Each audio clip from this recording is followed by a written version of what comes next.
have a full show to put up on YouTube tomorrow. We will, because good evening, everybody. My name is Stephen Rabinowitz, and alongside me is Jay Kaplan, Anthony Strait, and our special guest this week. He's been here before, and he's here again, Joe Tufaro. He is at Tough Dan on Twitter. Good evening, Joe. How are you guys?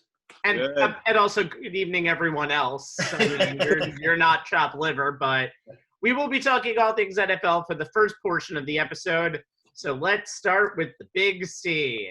Yes, it is a daily requirement. It is a weekly requirement that we must talk about COVID-19, as is now officially fully hit football in 2020, with the Titans having a massive outbreak of what was 22 cases when I wrote this script, and is now 24 cases in their organization. And then the Patriots had two main guys get COVID-19, Cam Newton last week and Stephon Gilmore this week. 2 games have been postponed, and again, that's last night when I wrote this script. So today, 2 more games got pushed back to Monday and Tuesday, respectively. So there's been a lot of trepidation that the NFL will finish this season that we've seen over the next 2 weeks. Joe, start us off. What's the next steps?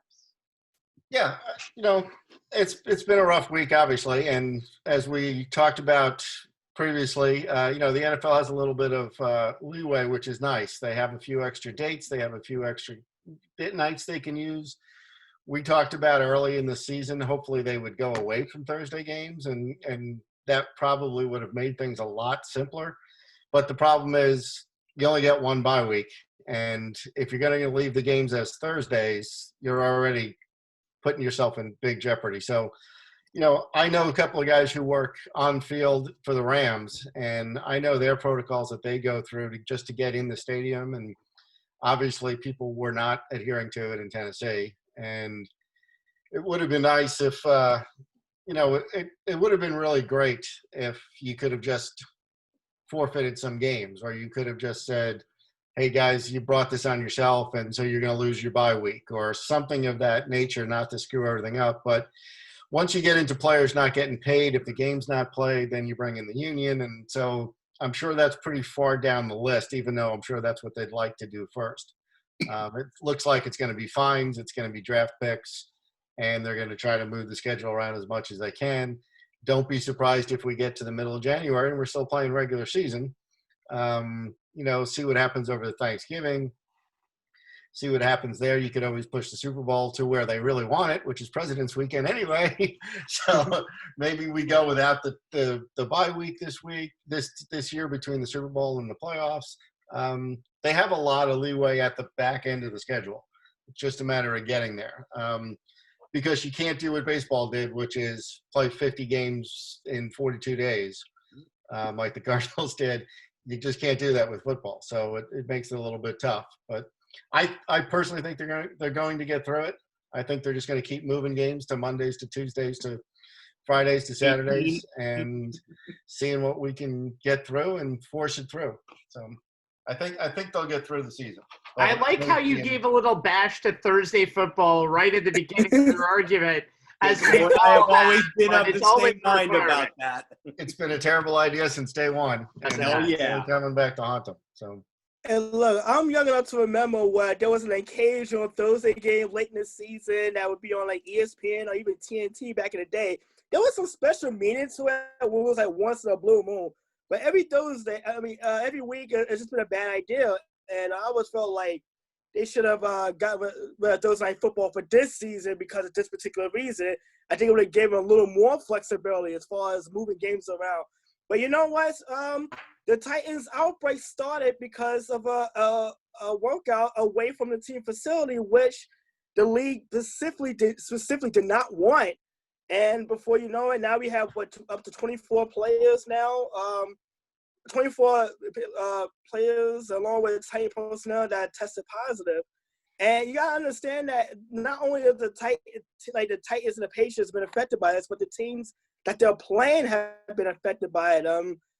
Mike Tomlin and Ben Roethlisberger has both spoken out about how this team, the Steelers, have been affected by the schedule change and the shifting and moving around of games. But yeah, the NFL put this schedule together early in the year with a lot of flexibility where they can move games around. Maybe if there wasn't a college football season going on, like we thought was not gonna happen a month ago, they would have had a full Saturday to even put games as well. But I feel like the NFL, I feel like they're going to get through the season. And we saw what happened in Major League Baseball and the Marlins and the Cardinals going through outbreaks. Coincidentally, both teams making the playoffs in a sole 2020 fashion. Mm-hmm. But, yeah, the NFL, I watched Hard Knocks, and Joe even mentioned it, that the protocols that Rams personnel has to go through just to get into the stadium. If you watch Hard Knocks on HBO, you saw that the players are wearing bracelets that are letting them know if they're in contact with anyone who may have COVID. They get the option of wearing visors on their helmets. The facilities are spaced out. In the case of the Chargers, their weightlifting facility is outdoors during training camp. So the league and even the teams have kind of gone the extra mile, but as we've seen in other sports, and unfortunately a great deal around this country, we're relying on human behavior to kind of do the right thing.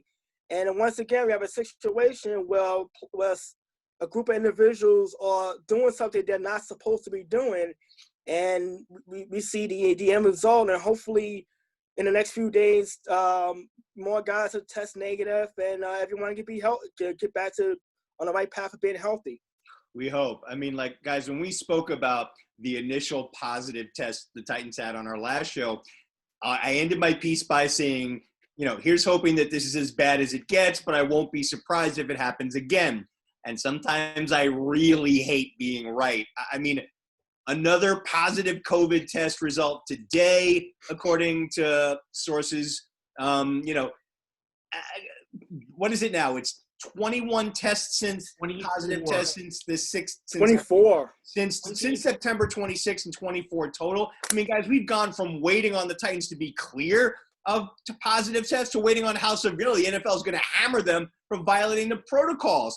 I mean, when Paul Kaharski reported on Wednesday in a story citing an NFL source that the Titans were told on the 29th of September that there were to be, quote, no in-person meetings, workouts, or activities at the facility or elsewhere. And then he reports back that Titans defensive backs took part in a separate workout the same day as the offense, where Ryan Tannehill calling, getting basically a side workout going. I mean, come on. I mean, in Rodgers, everybody was like trying to get to the truth about it. And the Titans, for the most part, were being mum's the word. And then, their offensive lineman, Roger Saffold, confirms that the players held their own off-site practice on the 30th after the NFL shut down the Titans facility to stem the outbreak.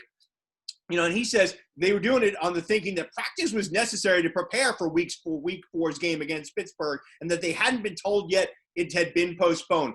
Are you kidding me? I mean, really? Really? They do this on the day the Titans get 2 more positive tests? The NFL postpones the game against the Steelers and mandates that the facilities be closed. Head coach Mike Babel said he reminded his players to not gather with each other, players and staff, until they can find a safe way to get back into the building. I mean, come on. Which part of do not gather with each other was unclear to these guys? And now because they decided to be stupid, the Titans face a massive financial penalty. Could mean, as Joe said, loss of or moving of draft picks.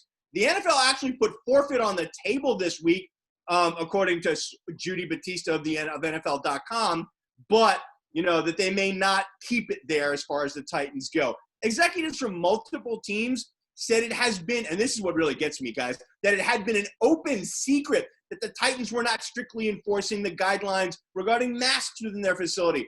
The same executive said they knew through conversations with Titans staffers that this was going on predating the outbreak. And I got to say, if this is true, I got a feeling the NFL is going to find proof on surveillance videos from inside team headquarters. Somebody there, captains, who meet with the team and meet with the head coach and say they're thinking about doing this, the coaches have to say to them, don't do this. This is not a good idea. And, the other NFL executives who kind of anonymously went on the record with The Athletic, said, it's kind of implausible to think the players organized a practice without anyone in the Titans organization, a coach, equipment manager, trainer, somebody knowing. The fact that the players chose the site that they did, which is Montgomery Bell Academy, a prominent public venue for this practice, shows they weren't even attempting to hide the session's existence. And if the Titans didn't enforce the protocols, and there's obviously some sort of leadership deficiency at levels that would include the front office and the coaching staff and the trainers and whoever is responsible as the team's infection control officer. I mean, you kind of got to think that the head coach is most instrumental based on the role he plays, directing the players each day. So either Vrabel dropped the ball or the players just didn't listen. I mean, leaders have to demonstrate what the right thing to do is. If you're not wearing your mask, tell them to put it on. If you're congregating too close together, separate them. Practice what you preach. It's basic stuff, right? And yet for the Titans, not so much. And they're going to have to answer to this because this is the first time something like this has threatened to derail the NFL season. I mean, yeah, I agree with you guys that somehow they're probably going to manage to work it out. Even if these Monday, Tuesday machinations and moving Thursday night games to Sunday or adding a week 18, they're probably going to get it through. But they're having to go through this all because the Titans can't follow the rules. And for me personally, it's annoying as hell. And not just because of the impact it had on the Steelers. Now, I agree with the NFL exec who said, quote, if there is clear evidence that people were violating policy, crush them because the consequences are too severe for the league. And I think Steelers head coach Mike Tomlin said it best in the wake of the first round of Titans outbreak, which caused their game against Pittsburgh to be rescheduled. Quote, one fail, all fail. And the Titans have failed, guys, epically. Yeah, but here's the problem, though. There's been so many people who have been fined for not wearing a mask on the sidelines. This is not just the Titans' problem. They're the first team to get caught. And there will be more teams that you'll see this happen to. There will be more teams that will break this protocol. Adam Schefter said today that they might go the baseball route in determining who makes the playoffs, and they might outright cancel games and go by winning percentage. Can't wait to see what the reaction to that is going to be. It won't be good. It won't be good, but it might happen. I think the NFL is actually secretly loving this because we've mentioned the fact that they like to see more football on more nights, especially with the ratings going down in all sports this year. So the more exposure they get, I think, for them, the better. I don't think they have ever considered canceling this season. The only way that they will is if this outbreak goes to more and more and more teams. I'm actually more worried to see what unrest we might get after November 3rd. That could be a problem in and out of itself. But this is going to be a story for a long, long time, and it's not going away. It's kind of spreading back. It's going to happen, Rabbi. I'm telling you, Week 18 is going to happen. Week 19 might happen at this rate, as Joe said. We're going to have at least a Week 18 and Week 19, but Joe, again, this is getting ridiculous. Playing, double headers where each game is only 3 quarters. I know that would benefit some of the teams so far this season. Yeah. The Atlanta Falcons you could just become baseball and change all your rules. There you go. Change every rule of the game. No more run. You can't run the ball anymore. Just keep the clock going. Something. Joe, I don't know if you saw the tweet, but I shared it with these two guys. Somebody put it up, and it's hilarious. We're entering Q4 of 2020, and I hope we're all playing the Falcons. We're not. We're not. I should have posted that on Instagram. You saw me text it to you, and you said I had to share this, and you did. I was like, we're going to share this. All right, let's move on, guys. We're here for Joe Tufaro is here for one main reason, to talk about the New York sports teams. Let's go to the G-men of New York who are open. However, it has been close calls, though, in 3 of the 4 games that they have played. Injuries to running back Saquon Barkley and wide receiver Sterling Shepard have been a good reason, but there have also been mixed reviews to the growth of Giants QB Daniel Jones. So, Dr. Kaplan and Dr. Strait, we're going to give some fixes and focuses that we can give Big Blue, and then Dr. Tufaro, our chief of medicine, is going to overrule us at every week and quarter. Jay, let's...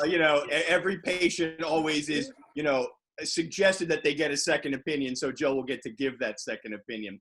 I mean, I'm going to start with the guy Joe and I have been talking about for, a long time now, and that is, what's the fix or focus for Daniel Jones the rest of the way. And I think you got to keep things simple on offense, especially in the passing game, and get the ball out of Daniel's hands quickly.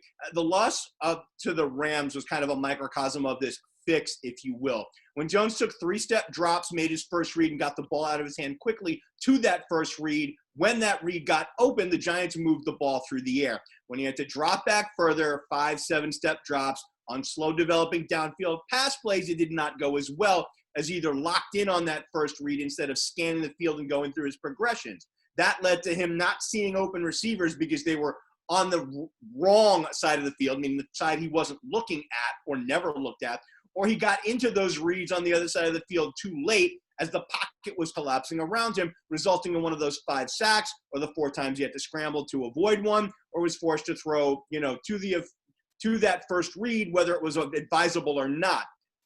If there's a microcosm of a microcosm, the Giants' last drive was it. And Joe and I actually talked about this as the game was going on.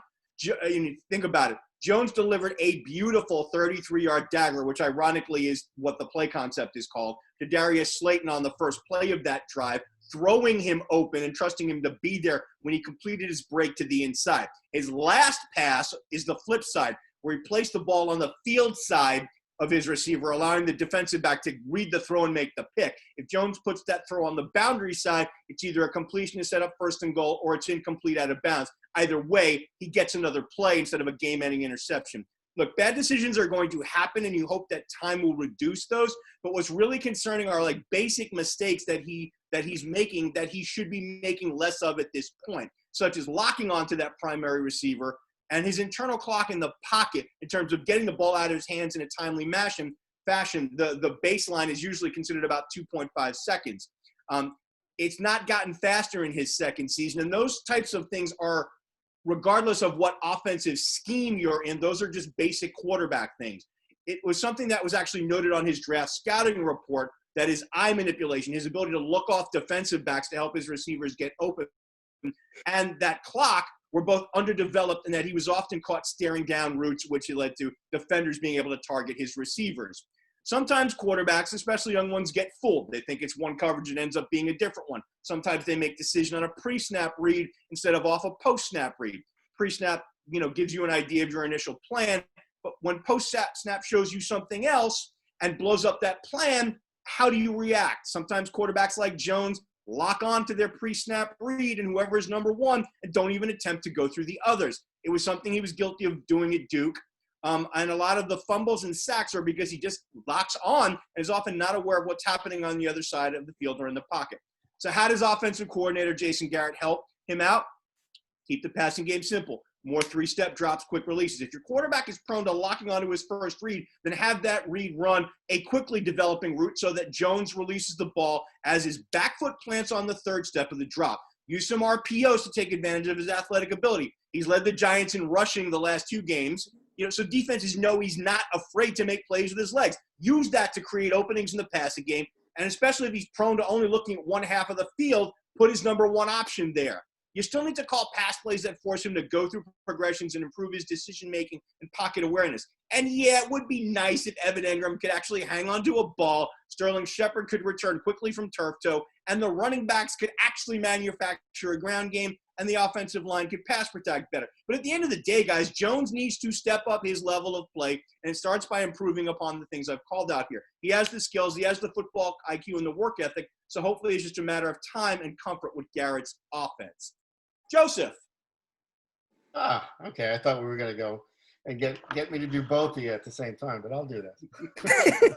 You're going to weigh in after each of our points. I took notes, and unlike most doctors, I can actually read my handwriting, so we'll go through this. You're the first one that you read your own handwriting, because and that's why he's on the show. Yeah, no, I think you're right, Jay, in the fact that and you and I talked about this a little bit last week, is I think he needs a little bit more of a mobile use of his skills. I think we should roll him out more. I think there should be more bootlegs. There should be more RPOs that they seem to have gotten away from last year that helped them a lot. A lot of coaches that went up against him last year said that. They said the RPOs are what really drove us crazy because he can run with the ball. He can do certain things. We watched Green Bay play, and again, he's not Aaron Rodgers. I'm just saying the scheme-wise, how many times do you see the tight end goes in motion, Aaron Rodgers goes the same direction, he hits him 5-6 yards down the field, the guy's 9 yards. you're down 2nd and 1. It's a lot easier spot to be in. So I think that, again, I'm not picking on Jason Garrett yet because we don't really know what we have there. I never liked the hire of Jason Garrett because I don't know how long he's going to be there. And I really don't want to have, again, if he was so good this year and he made multiple large strides, someone's coming after him, Houston, and saying, do you want to come be a head coach? And he's going to take that job. So that was my scary part about that hire was, is he going to stay or is he going to go? You'd much rather have a younger guy, a Matt LaFleur type, somebody like that who that's what he does. And you want to keep the continuity. Yeah. So that's what I'm a little bit far. And I think part of his thing is because of these 3 new offenses in 3 years, the whole bit, I think it's a little bit of indecision, not always bad decision. I think on that last play against the Rams, he was caught between, should I run? Is that guy open?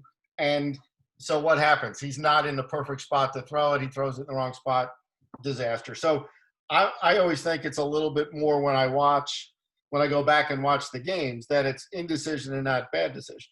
Now, I think the offense actually took a huge step forward, even though they only scored 9 points. Yeah. If you watch that game, and I go back and watch it Monday morning and Monday afternoon and pick out different things to watch.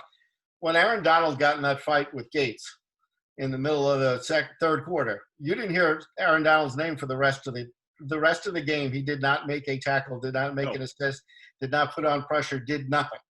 So I think those guys are starting to grow up a little bit, and they're starting to get their toughness in, and you're going to see a little bit. He had some time to throw. He had a little bit more time to throw. I think Shepard being out is huge. I think Golden Tate needs to forget about his family and catch the football because he was the one this week that dropped 3 different passes.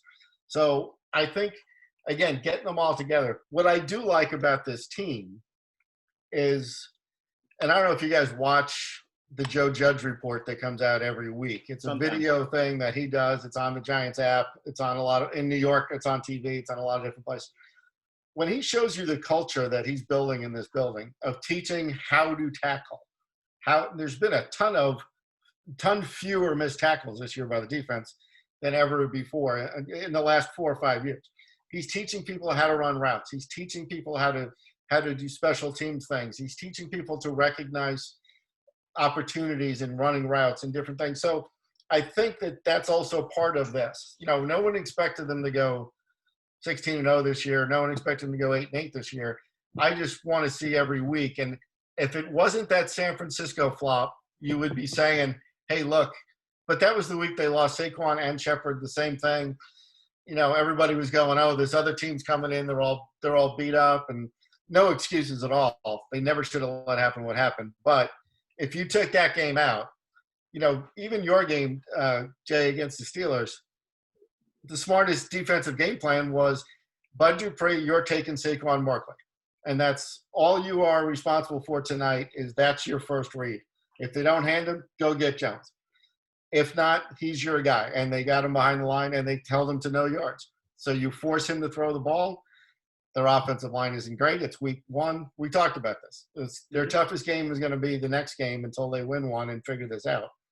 But I see them making certain strides. So I'm pretty happy with that. But I do agree with you, Jay. I think there's a misstep here with the offensive coordinator and this game plan. And I think they need to figure out a way to mesh his abilities with what the plan is. Before we go to Anthony's point, and I've seen this being made up on social media a little bit, the comparisons to his draft mate Dwayne Haskins, the numbers are comparable, pretty much carbon copies. And Our guy's still playing. Yeah, Ron Rivera basically said he wants to develop Haskins, but realizes and said it clearly, he has a division he can win. So I think one of the good things about, before we get to Anthony's point, Daniel Jones, the Giants being kind of slow right now, is Daniel Jones can actually work through these mistakes, and Haskins will eventually have to do it again. Yeah, well, Rabbi Rivera also called into question Haskins' knowledge of the playbook, so that also had some. Yeah, absolutely, but the numbers are comparable. But we're not going to get into that, Anthony. And Well, I've been focusing on the defensive side of football, whereas Jay's been focusing more on the offensive side the last few weeks. And I tell you what, the Giants defense, they've been bend but don't break, but they've outside of the 49er debacle, they have really kept the Giants hanging around in games, waiting for the offense to do something. Look at the numbers. They're 13th in the NFL in total defense. I mean, that's a huge jump from where we saw the Giants defense the last few seasons. They're 10th against the pass. They're 20th in run defense. A lot of that having to do with the game against the Steelers and the 49ers, who were able to eventually wear the defense down in the second half of those games. You look at James Bradbury and Blake Martinez, two additions in the offseason who have played very well. Bradbury probably had his best game against Chicago a few weeks ago. Blake Martinez team high 13 tackles against the Rams. And then look at Logan Ryan was a great signing, kind of stabilized the back end of the secondary. And Dexter Lawrence, Leonard Williams, they're making plays a little more frequently than they have been last season. Then you look at the game against the Rams, a team that was averaging close to 30 points a game and close to 500 yards. And they were able to hold Jared Goff to just 200 yards passing. The only thing was the one big play to Cooper Rupp that ended up being a 55-yard touchdown. It was basically blown coverage in the secondary. And really between that and the first drive of the game when they gave up a touchdown, you really didn't see the Rams offense that's so explosive doing anything. The Giants were a little more physical. They were able to really slow the Rams down. One of the Achilles heels for the Giants so far this season had been getting off the field on third down. They were giving up 58% as far as third down conversions. They were a little better on Sunday, holding the Rams to just 5 of 13 on third down. And my diagnosis is that they have played very well in spurts, but in order to be a little more consistent, it's not really first down or third down. It's second down, where the Giants have kind of put themselves in a kind of against the grain a little bit as far as being able to get off the field on third down, because on first down, they're only giving up 2.5 yards on a play.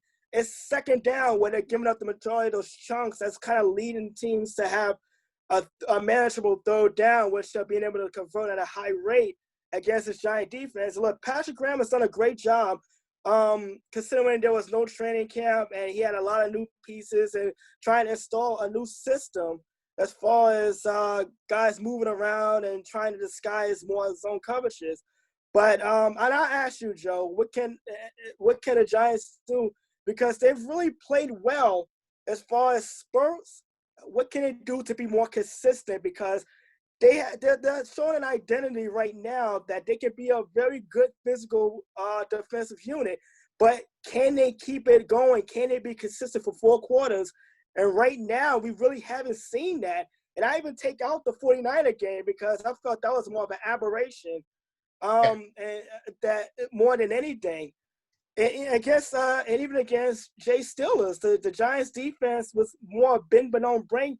But when the offense is not being able to put together solid drives, the defense had to get back on the field on short notice, and they eventually wore down the second half. What can the Giants do to kind of be a consistent, good defensive team for 4 quarters? Yeah, and again, I think we're talking about, I always take a long-term view of things. As you guys know, I've always done that. Again, I think they're building this culture. They're building this team. Joe Judge always says, and Rabbi, you and I talked about this in the first show that we did together, was he doesn't care who it is. He said, I don't care if you're drafted first or 50th or you walk down the field. If you fit that system for that week, better, because we do change what we do every week depending on the other team, which is refreshing. So many Giants teams in the past years are like, well, this is what we do. And you go, well, it doesn't work against those 3 teams, and those are 3 teams in your division. So that's not really working out that well because they get to scout you and study you. So to put in new things each week, and again, we're 4 games into a season with no preseason games. We're basically made it through preseason. He had an entire new defense except for 3 or 4 guys on the front line, all new linebackers, all new defensive backs. So to put in a system, to come from another place, to not really have anybody that was there that can say he didn't bring a lot of guys with him that said, hey, coach knows what he's talking about. Let's listen. They all had to learn this from scratch, and they had to learn it like this, on a Zoom meeting like this, where we can't even keep the four of us looking at each other. Can you imagine having 53 guys looking in the same direction and paying attention to what's going on? And Rabbi looks away as you say that. As Rabbi They got the Yankee game on the background. I can see it, Rabbi. But, you know, the reason I'm sitting where I'm sitting, the TV's in. Yes, I understand that. Move on. But, you know, Martinez and Fackrell and Bradbury and Logan Ryan, they've all done a wonderful job.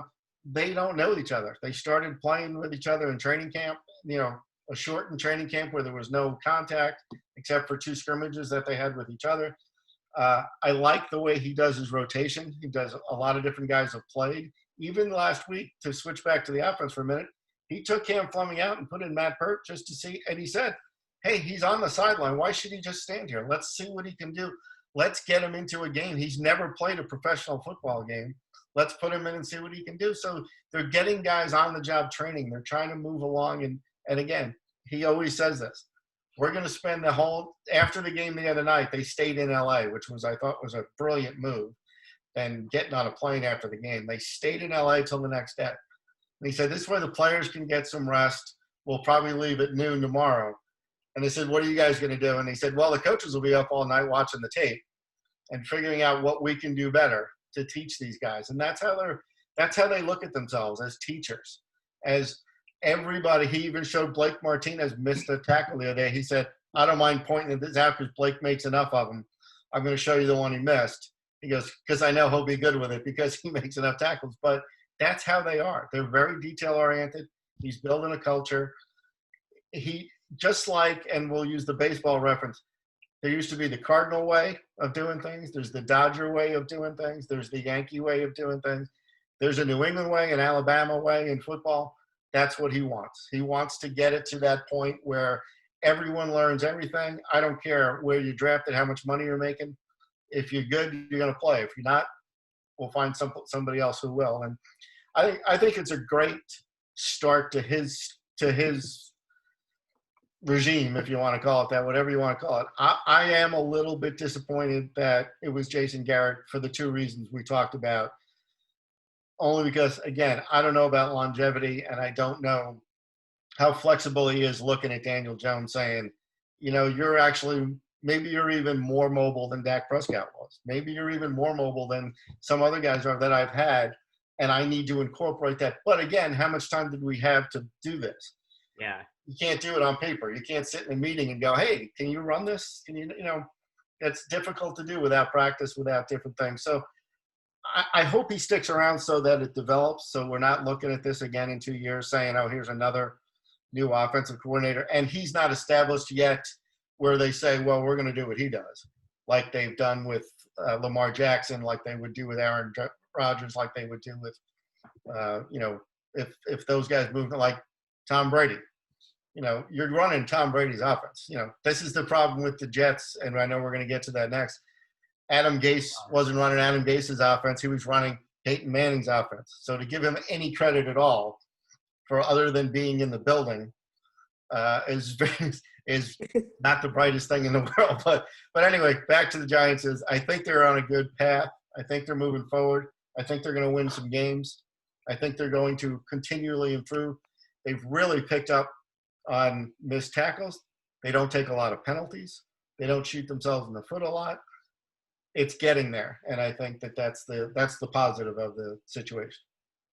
I'm a little surprised that you think Jason Garrett is a good candidate for the Texans. I don't know if Jason. I was just saying a team might come along. I understand what you're saying. I think though he's going to be able to at least stay there for at least one. I couldn't think of any team that's going to fire their coach quick enough to come up with anybody else. There's a lot of teams that should, and we'll get to one in just a second.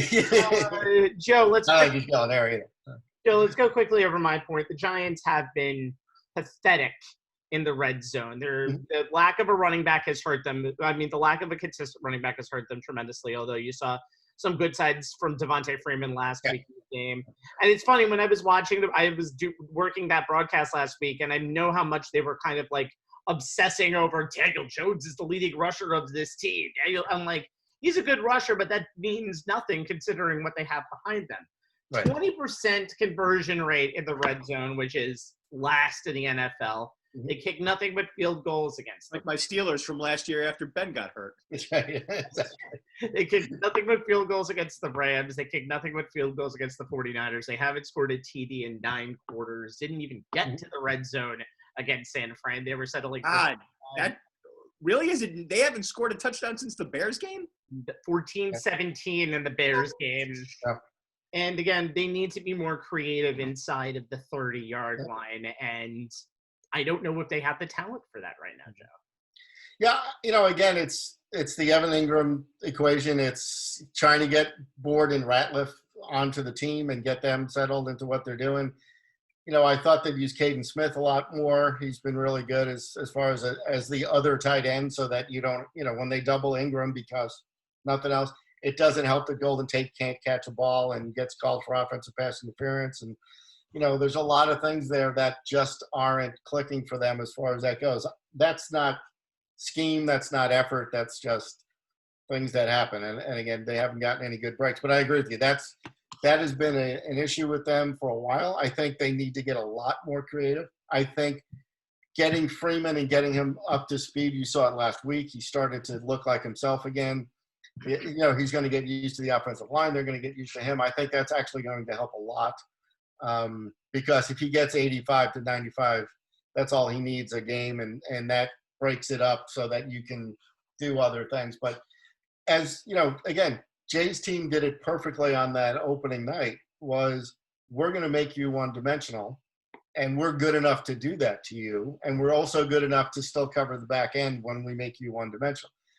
Most teams aren't, and you saw the Cowboys. Last week they couldn't cover anybody against Cleveland. So, and they still give up 300 yards on the ground. So, so none of that worked. Trying to make them one-dimensional or not either way didn't work. But I think that's their biggest issue is they're too easy to double Ingram, stop the run because they didn't have a running back, and then if Tate doesn't catch the ball, and without Shepard taking some of that pressure off of him and Slayton, because him and Slayton work together well only if there's a Shepard that's also standing in the middle of the field going, hey, he's running over there and he's running over there, I'm right here. So I think that's the biggest loss.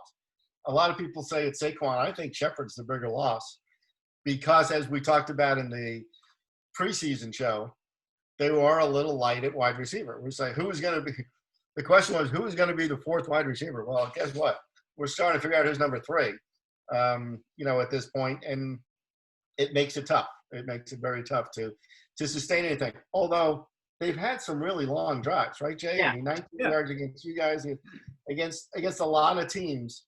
They've taken what they've been given, and they've done a really good job. They've saved time against the Rams. They look fantastic moving the ball. You give up that opening touchdown to the Rams, and then the one blown coverage, and that was it.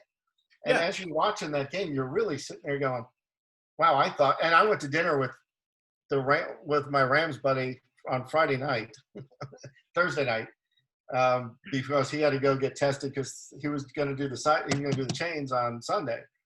And everybody's like, oh, the Rams are playing the Giants. You better call in the National Guard. This is going to be the biggest drubbing anybody's ever seen. You're going to put up 50. And I'm like, we may not score any points, but we ain't giving up 50 because Goff ain't that good, and our defense is a lot better than you think it is. And I was shocked at how well they played. And I think the Rams were too. And I think that they really showed something that, again, opposite of the team you're going to talk about next, they're 0-4 going in this direction and building something. The other team is kind of. Yeah, you know what? It does. Maybe it helps, though, the Giants' offense this week with the Cowboys' defense. So, according to Xavier Woods, don't really go hard for 70 plays every game. I mean, if there was a personification of the Dallas Cowboys, that one quote pretty much did it as far as their culture. And you know what? When you're in that bad of a division with the talent they have, and you say that, trust me, it's not X's and O's that's a problem in Dallas. And maybe it's hard to say this, but maybe the Giants are getting the right opponent at the right time to get their offense jump-started. But also, and we talked about this, Anthony, it's funny because you asked me that question in the preseason about could Mike McCarthy I did, actually. And again, I said no because it's not the coach. It's that ownership. And how much they put on this about how great everybody is. And what have they done? And Rabbi, you know this better than I do. You went through a period, you had the best offensive line in football. Then you went out and you got a running back. And then for some reason Jason Garrett got credit for Tony Romo getting hurt and not putting Mark Sanchez in the game. He put in Dak Prescott. And all of a sudden he's coach of the year. And that was the 1 or 2 years that they had it all where they had a chance. You've got one guy left on that offensive line. There's nobody left. They're gone. They're a history. Now you got to try to pay this other guy, the quarterback, which is going to lose you more guys. You have no defense at all. You used to have offense. You used to have a pass rush. You used to have cornerbacks. You used to have an offensive line. You had a running back. You used to have a tight end. Yeah, a tight end. Now you have nothing. So it's really – and it's all from – when we're going to talk about a disappointing team later, I almost picked the Cowboys because – of all the hype that they get, that they should be that good. But all of us knew that they weren't that good. That's just, you have to hear it from ESPN and everybody else about how wonderful they are. So, but they've really wasted their opportunity. And now they're going to have to make that decision next year. If you're going to pay Dak Prescott and you paid Zeke, you don't got money for anybody else. And your whole offensive line is gone. So and by the way, Smith might be done for the season with a neck injury. So now the O-line takes an even bigger hit. Yeah. I mean, Rabbi, to your point about the red zone, to me, I've always felt that it's real easy to move the ball well between the 20s. And the Giants have been doing that better and better as week by week. So you see that they're starting to develop, the things the right way. But it's in the red zone where you need your playmakers to make plays, and the Giants are lacking in playmakers, and that's got to be affecting the way Garrett is calling plays in the red zone. That doesn't mean that he shouldn't do it. I mean, it might be. I agree with you. But Jason Garrett, man, maybe it's because of the situation. It seems to me, and Joe, weigh in here, it seems to me like when the field gets shorter, he gets a little bit more conservative, and maybe I understand why he's doing it, but I don't think it benefits the Giants long run to continue doing it, even if they're lacking in the playmakers you'd ideally want. And I've always looked at teams like, if you remember the year San Francisco when Harbaugh was there, and they took the Giants to the playoffs, and 3 times they got down inside the 20-yard line, and the passes they threw were all for like a yard at a time because he didn't trust his quarterback. He didn't know what he had. He didn't know what he could do. And that put a bad name on Alex Smith because everybody goes, oh, he's a game manager. He's not a quarterback. He's not that good. And that's how they made the switch to Kaepernick and the whole bit the next year.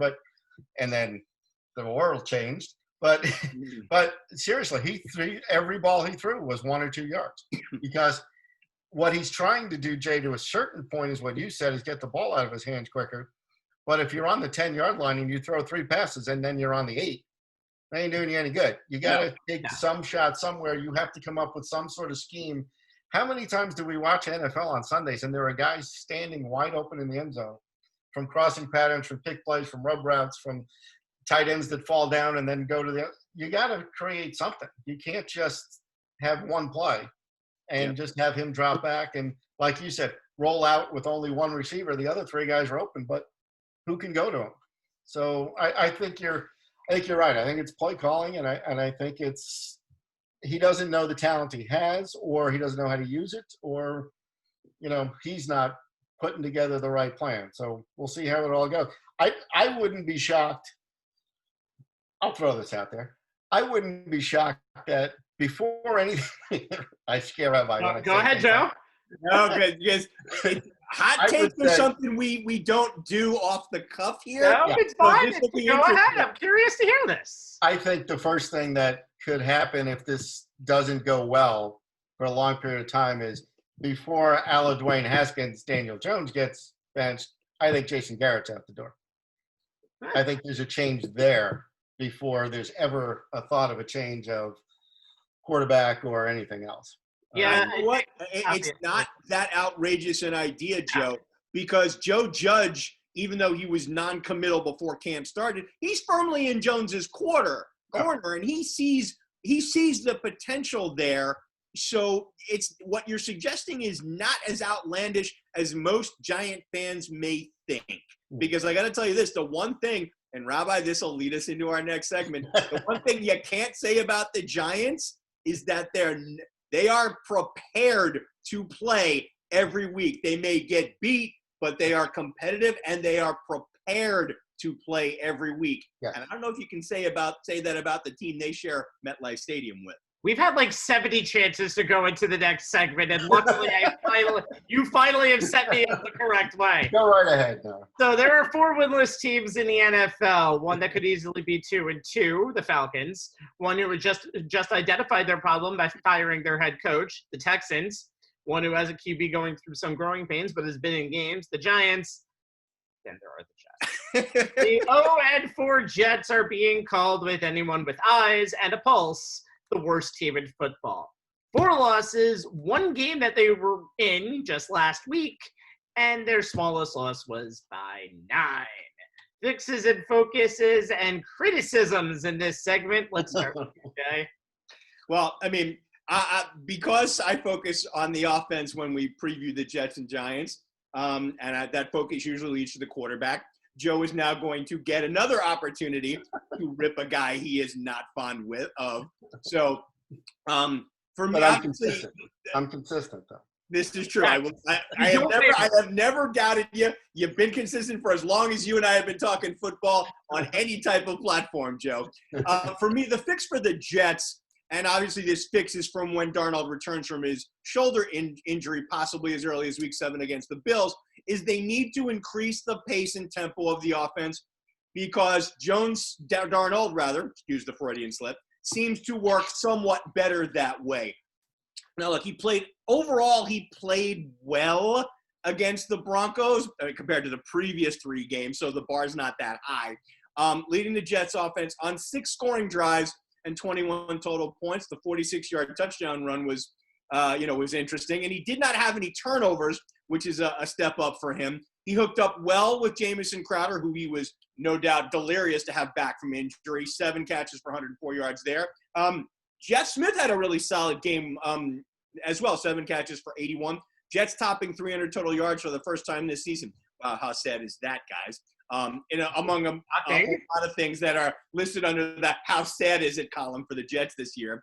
That said, I mean, Darnold was only 23 of 42. That's under 55% for only 230 yards. That's less than 5.5 yards an attempt, and he was sacked 6 times, which is why if you watch the tape, the things that frustrate the team were still there. Held onto the ball too long leading to those sacks. Misfired on throws to open receivers who had steps on their defenders. Had open receivers in the secondary, saw them, but for some inexplicable reason didn't throw to them.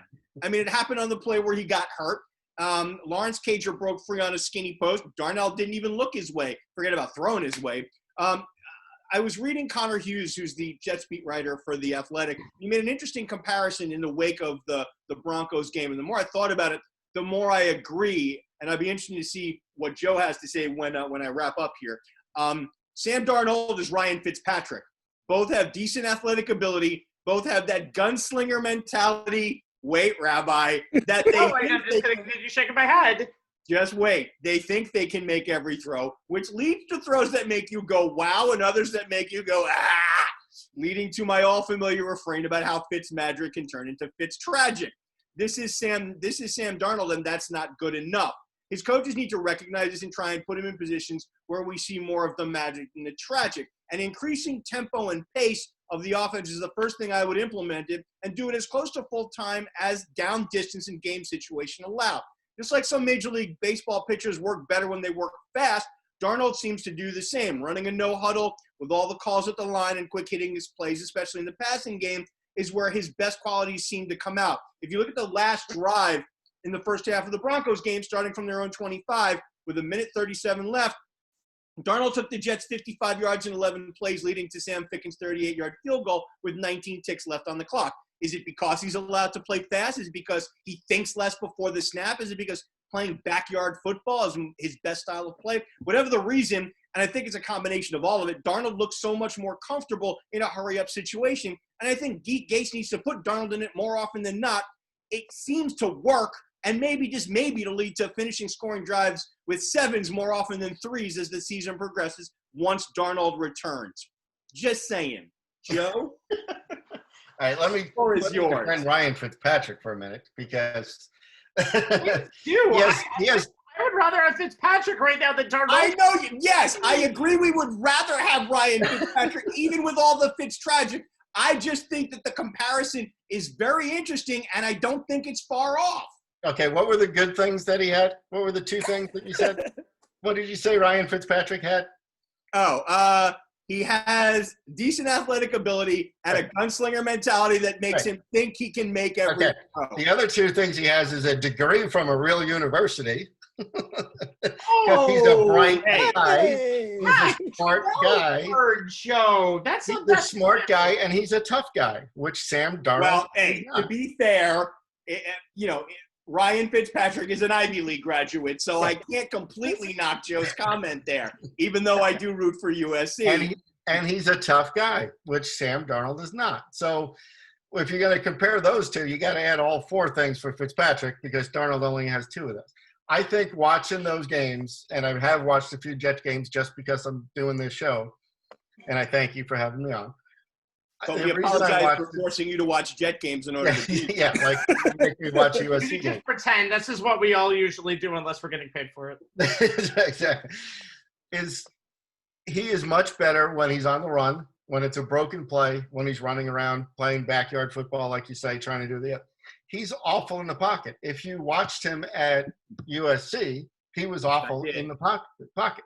If you watched his last game at USC against Ohio State, where he threw 4 picks in the first half, he's terrible in the pocket.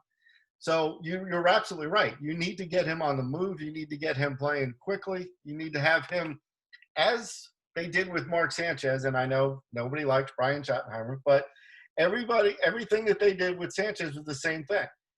They had a great running game, which, of course, the Jets don't have at this point because they keep going to that guy that you let walk away and thinking he's going to play more than a half. So, but what they used to do is they would go run, play action, roll out, 1 read, half the field. That's where you throw the ball. And that's where they needed to start with Sam. When Sam first came in the building, he looked at his first offensive coordinator in his first meeting, and the guy said, "Where's your notebook or where's your iPad?" And he said, "I don't take notes. I've never done it that way.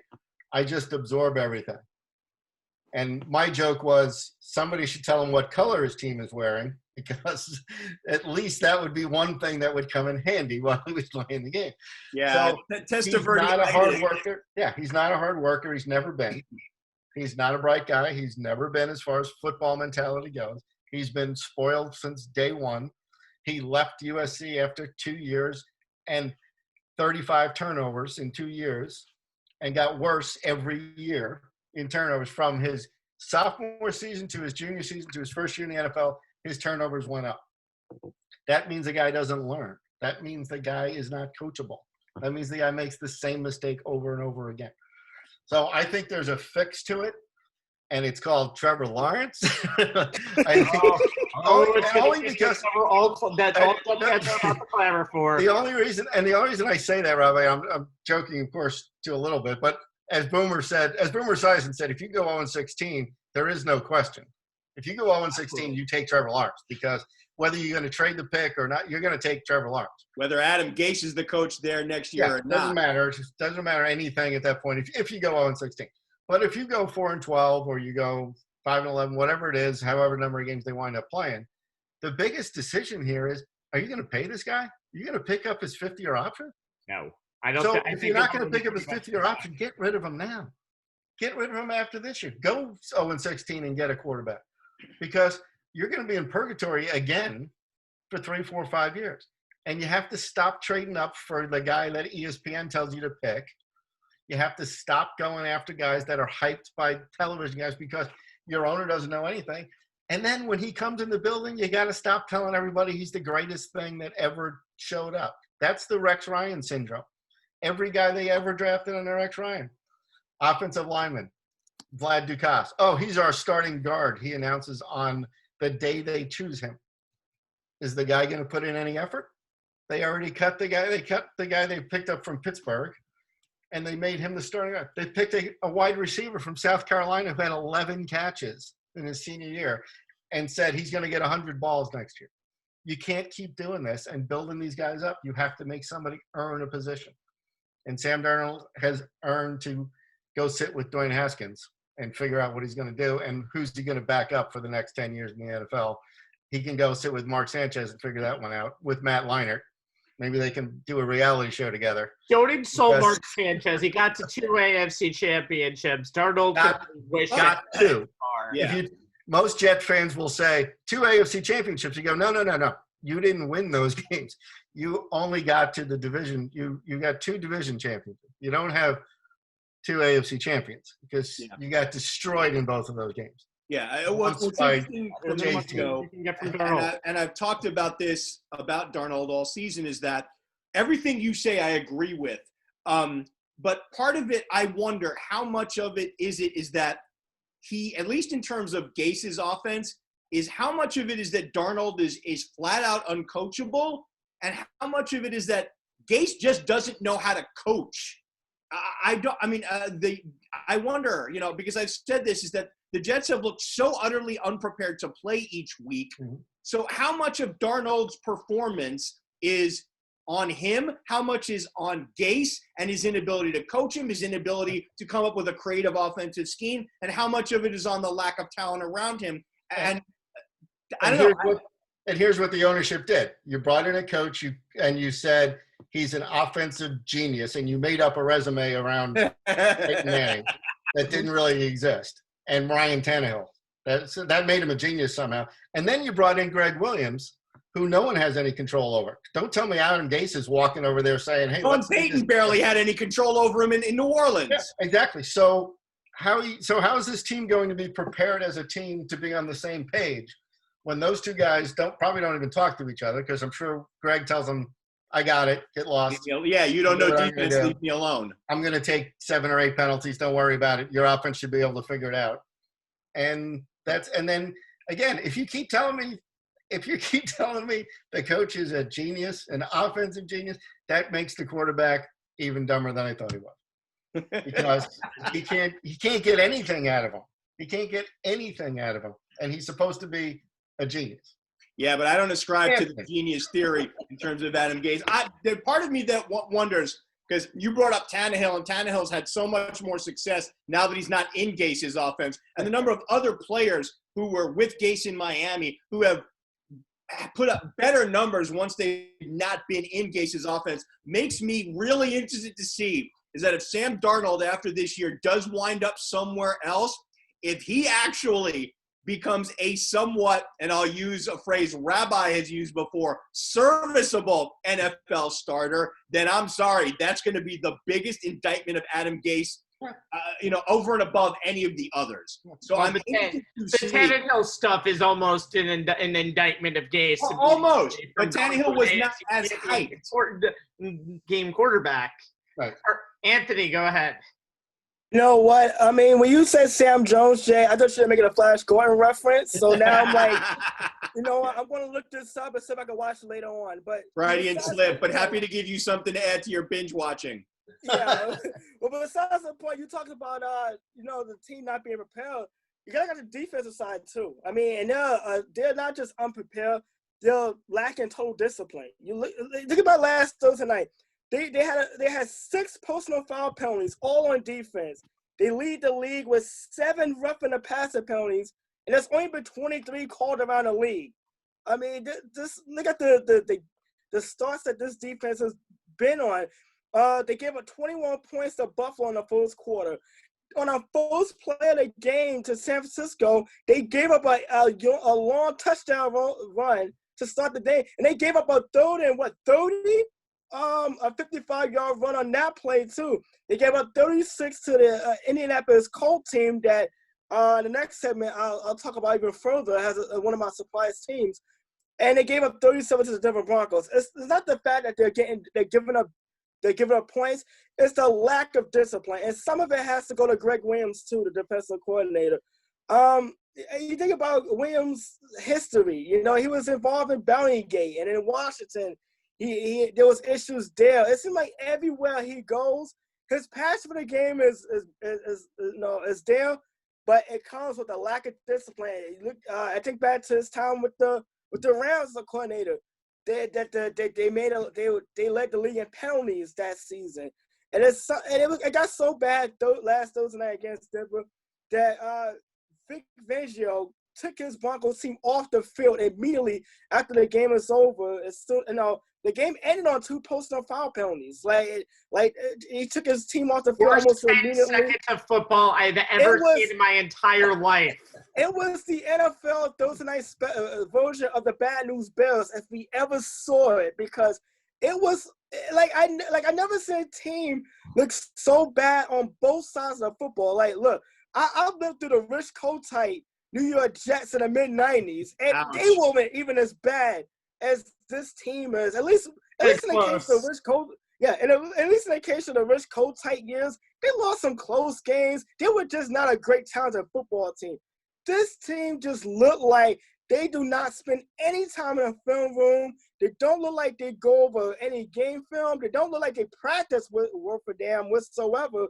And then it shows on game day. The only positive thing I've said about this defensive team this season, the fact that 14 points against the Indianapolis Colts wasn't their responsibility. It was Sam Darnold throwing 2 pick sixes going the other way. Joe, I know it feels like a Cardinals saying that we're forcing you to watch Jet games to prepare for our show. But what do you do with a defensive unit that, look, Jamal Adams, I know he's a great player, but the subtraction of one player cannot mean that this whole defensive unit turns into Titanic overnight.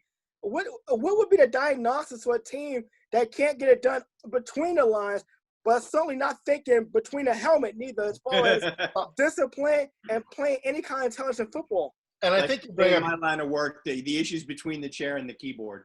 That's right. I think bringing up Jamal Adams makes a lot of sense, though, because you don't know what the other guys in the room thought about that. Here's a warrior that goes out there, plays hard every play, made big plays for you, always wanted to play, always wanted to win, always did whatever he could, and all of a sudden he's gone because him and the coach didn't get along, or the GM didn't get along, or whatever the story was. You'll never know. But you don't know what the rest of the guys in that room are thinking. They're going, well, are these – and because Adams left saying they don't care about winning there. I don't know what they care about. They just want to try to do whatever, sell jerseys. And so you wonder if the guys in the room are thinking the same thing. Do these guys really want to win when they take our best player and ship him off? Yeah, you got 2 draft picks for him, which most of the guys on that team aren't going to see because they're not going to be with them next year. That's number one. Number two, Greg Williams, and I'll come off old school for a minute, Jay. I don't think you can be that kind of coach in the NFL anymore. No. No, You think of tough guys. You think of all the tough guys in this league that were put in that position that failed. Belichick's not like that. Wade Phillips, who was a good defense coordinator, was not like that. A lot of those guys are brilliant guys that figure out schemes, that know how to use guys and know how to motivate guys. You don't motivate guys anymore by telling them to go beat somebody up or to go hit somebody hard or to take somebody's head off. Because the players don't want to do that to each other anymore. They're all making too much money. They all do commercials together. They're all together in a union. They don't want to do that. This isn't the 60s. This isn't the 70s. So I think that whole thing has changed, and he's just a dinosaur that's going to have to go. Rex was always like that too, right? Always blustery, always about how they were going to do stuff. But at least he had a few schemes in his mind, and he knew what he was doing. I think it's time for him to go. I don't think he's listening to Gase, so I don't think there's a one unit type thing there. So I think it's on him also. It goes up to the ownership. It goes to the general manager.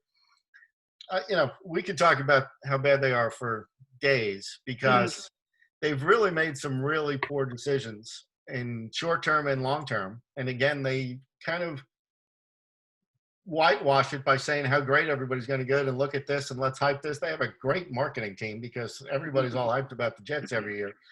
And nothing ever comes out of it because there's just not enough talent there. You let Robbie Anderson walk away. You see what he's doing in Carolina.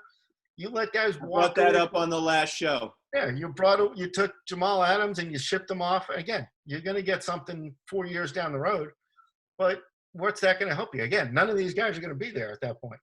The coach isn't going to be here. The defense coordinator's not going to be here. The quarterback's not going to be here. You got 2 draft picks that are going to make an impact in 3-4 years. we'll see how Joe Douglas does if he's still here. And hopefully maybe the owners go the way of the Wilpons and get bought out or something. But there's too much money in the NFL for that to happen. Somebody's got to – they have to come to the end of a lineage before anybody gets sold. So it's going to be very difficult. I mean, Joe, you talk about, the culture that Joe Judge is putting together over, on the other locker room at Life. And it's amazing, for us, because we've been talking about it all season, and even, in the shows you did with us leading up to the season, the difference, the 180-degree difference between the team in blue and the team in green. And I talk about this all the time because I've played team sports all my life. It starts with having the right culture. You want to build a team, it starts with that culture. And the Giants, even though you're not seeing the counting stat results on the field, you can see that they have it. And on the other locker room, it's glaringly obvious that they do not. And you can see how quickly you can lose it because they had it with Kaplan. Yeah. And McAdoo undid it completely. Shermer wasn't the right guy to put it back in place because he wasn't tough enough. And now you had to bring in Gettleman, and then you had to bring in Judge. So you lose it like that. Even when you have a great culture like that, you can lose it really quickly. And they don't allow they don't allow head coaches and GMs to fire all the people that work in the building, thank God, because that's what happens with the Jets a lot. There's house cleaning all the time, and you don't have any continuity of anything. What's going to be interesting for me, Rabbi, is, we talked about it because it was talked about in the New York media about how Joe Douglas was the GM that Gase wanted, and it's probably Joe Douglas is going to wind up being the guy that fires that entire coaching staff once this season comes to an end. And I know the Jets never have ever in their history fired a coach in season. However, just the stupid things that Adam Gase has done to harm the team is a problem. The mishandling of Le'Veon Bell, who was obviously – Here comes the rant, Joe. Get ready for it. Rabbi's been storing this up for a while. This is actually going to be short because we've gone 6 hours on this show. But I'm just going to list the stupid things that Adam Gase has done to literally harm the team. Week 1, the mishandling of Le'Veon Bell, and when you knew he was hurt and playing him anyway. Week 3, you even mentioned it, Jay, the leaving in of Sam Darnold to basically get his butt kicked for no reason. Exactly. Letting Sam play last week after he separated his shoulder. Don't tell me Joe Flacco can't come in there if they're going to use the franchise of this team. And then even letting your offensive lineman, Mekhi Becton, play in week 4. I know he came in after Chuma Udoga got injured, but he was supposed to be your emergency guy, played almost the entire game, got re-injured. Gase is holding the Jets back, and honestly, some of the stuff that he's doing is harming people in this organization just to keep himself around, because that man's never going to be a head coach anywhere else, and apparently he desperately clamors to be it. And I just want to answer Anthony's question about watching Jets football. So when I'm growing up, on Monday mornings, I'd go to the 7-Eleven to get my coffee, and the guy that owned the 7-Eleven was a Jets fan, and he knew I was a Giants fan. So if the Giants lost, you just hope that the Jets lost also, so you wouldn't have to put up with the 20 minutes of, can I just buy my coffee and get out of here? Sounds like me and my dad, by the way, back at the day. So 2 weeks ago, I'm back home with my father, who's 92 years old and doing well. And I come back after the 49ers game, and he goes, what'd the Jets do? I said, they lost. And he said, that's good. I said, not only that, they get to lose twice this week. So you won't have to hear it for a long time, no matter what's going on, because we knew they were going to lose on Thursday night coming up. So the Thursday night game wasn't a bad thing after all. There you go. There's your one bright spot. That's right. Hey, look, one thing I would say about the Jets, one, they do have nice uniforms. I love their all-black unis. That's number one. Keep changing them. Number two, the Giants just exchanged among fans were a lot more fun when Lawrence Taylor and Mark Gastineau was lining up for the teams, you know? It was a little more fun back then. It's not so much this time around because it's like, well, the Giants' last Super Bowl seemed like a distant memory as bad as the team been lately. And Not to the me. Jets haven't been to playoffs in now, a decade. So both New York teams both fan bases don't really have much to brag about these days. And we're still sharing the same stadium. So things haven't changed as we go into different generations at this point. They're late on the rent, by the way, too. I think we're going to move on because, God forbid, we need to move on. Let's get to the rest of the NFL. Oh, forgot about that.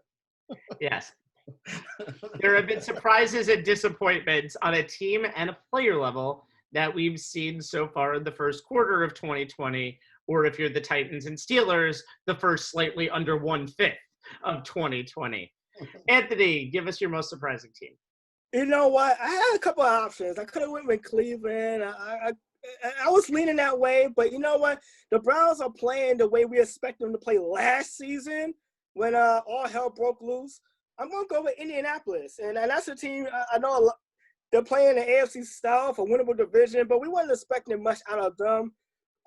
But they're being led by the top defense in the National Football League, and that's a bit of a shock. I mean, they're literally giving up 14 points a game. That's the fewest in the league. They lead the league in interceptions with 7. They had 15 all of last season, so they're already halfway at that mark. They're fourth in total yards against the run, and they're tied in the league for sacks with 10. I think when you look at a team that's led by Phillip Rivers, you think offense. A team of Frank Wright has a coach. You're thinking offense. When you're thinking of Indianapolis Colts, you're thinking of Peyton Manning lighting up the scoreboard.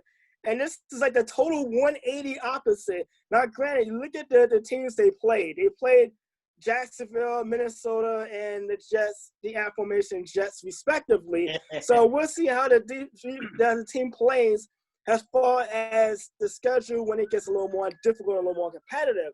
But I like what Frank Reich is doing, and he's letting his defense kind of win games. They've lost guys, too. Malik Hooker has been out. Darius Leonard has left the game last Sunday with an injury. So they've lost key players. But the fact that they're being able to step up and win a game on a day where the offense is doing much, and in fact, even the play calling has been simplified. After that first week with Phillip Rivers threw the ball 37 times and threw for over 300 yards, they've kind of made him more of a game manager. He's 38 years old. He doesn't have the arm strength that he had in San Diego, which wasn't a whole lot to begin with when he came out of college. And he's less mobile than he had been in San Diego. What they've done is they've just kind of made him more of a game manager. You know, take your opportunities, take your shots, but don't lose the game. And they're relying on their defense right now, and it's resulted in a surprising 3-1 start to the season. But like I said, it's early. We'll see how they go as the marathon continues. Well, it's kind of funny, by the way. The Browns and Colts play each other this week in Cleveland, and the Colts are actually favored on the road. And I would say the one wide receiver that you have to watch out for is Mo Alley Cox, who had a big game against Minnesota in week 2, has 2 touchdowns already.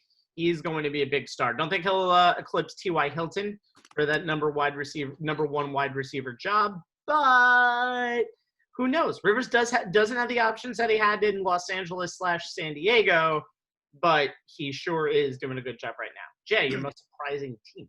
And didn't I talk about how I thought Phillip Rivers going to Indianapolis was going to turn out to be a good thing? Kind of getting there. Don't worry, Rabbi. I won't break my arm patting myself. Please don't. You've done that a bunch of times already tonight. Jesus. Well, you know, I don't brag too often, but when I do, it's usually on this show. My most surprising player is one that you have been talking up since preseason, and that is Josh Allen of the Buffalo Bills. You know, I mean, I know there were expectations of Allen, as there are of every quarterback picked in the first round. And even though Allen made the expected jump from year 1 to year 2 that you like to see in quarterbacks with those type of expectations, I don't think even the most optimistic member of Bills Mafia could have predicted the start to this season that Allen has had for the 4-0 Bills, who were in first place in the AFC East by 2 games. I mean, getting Stephon Diggs from the Vikings gave Allen another weapon, Rabbi, props to you for calling. This one I call the big time. Call that one, and respect.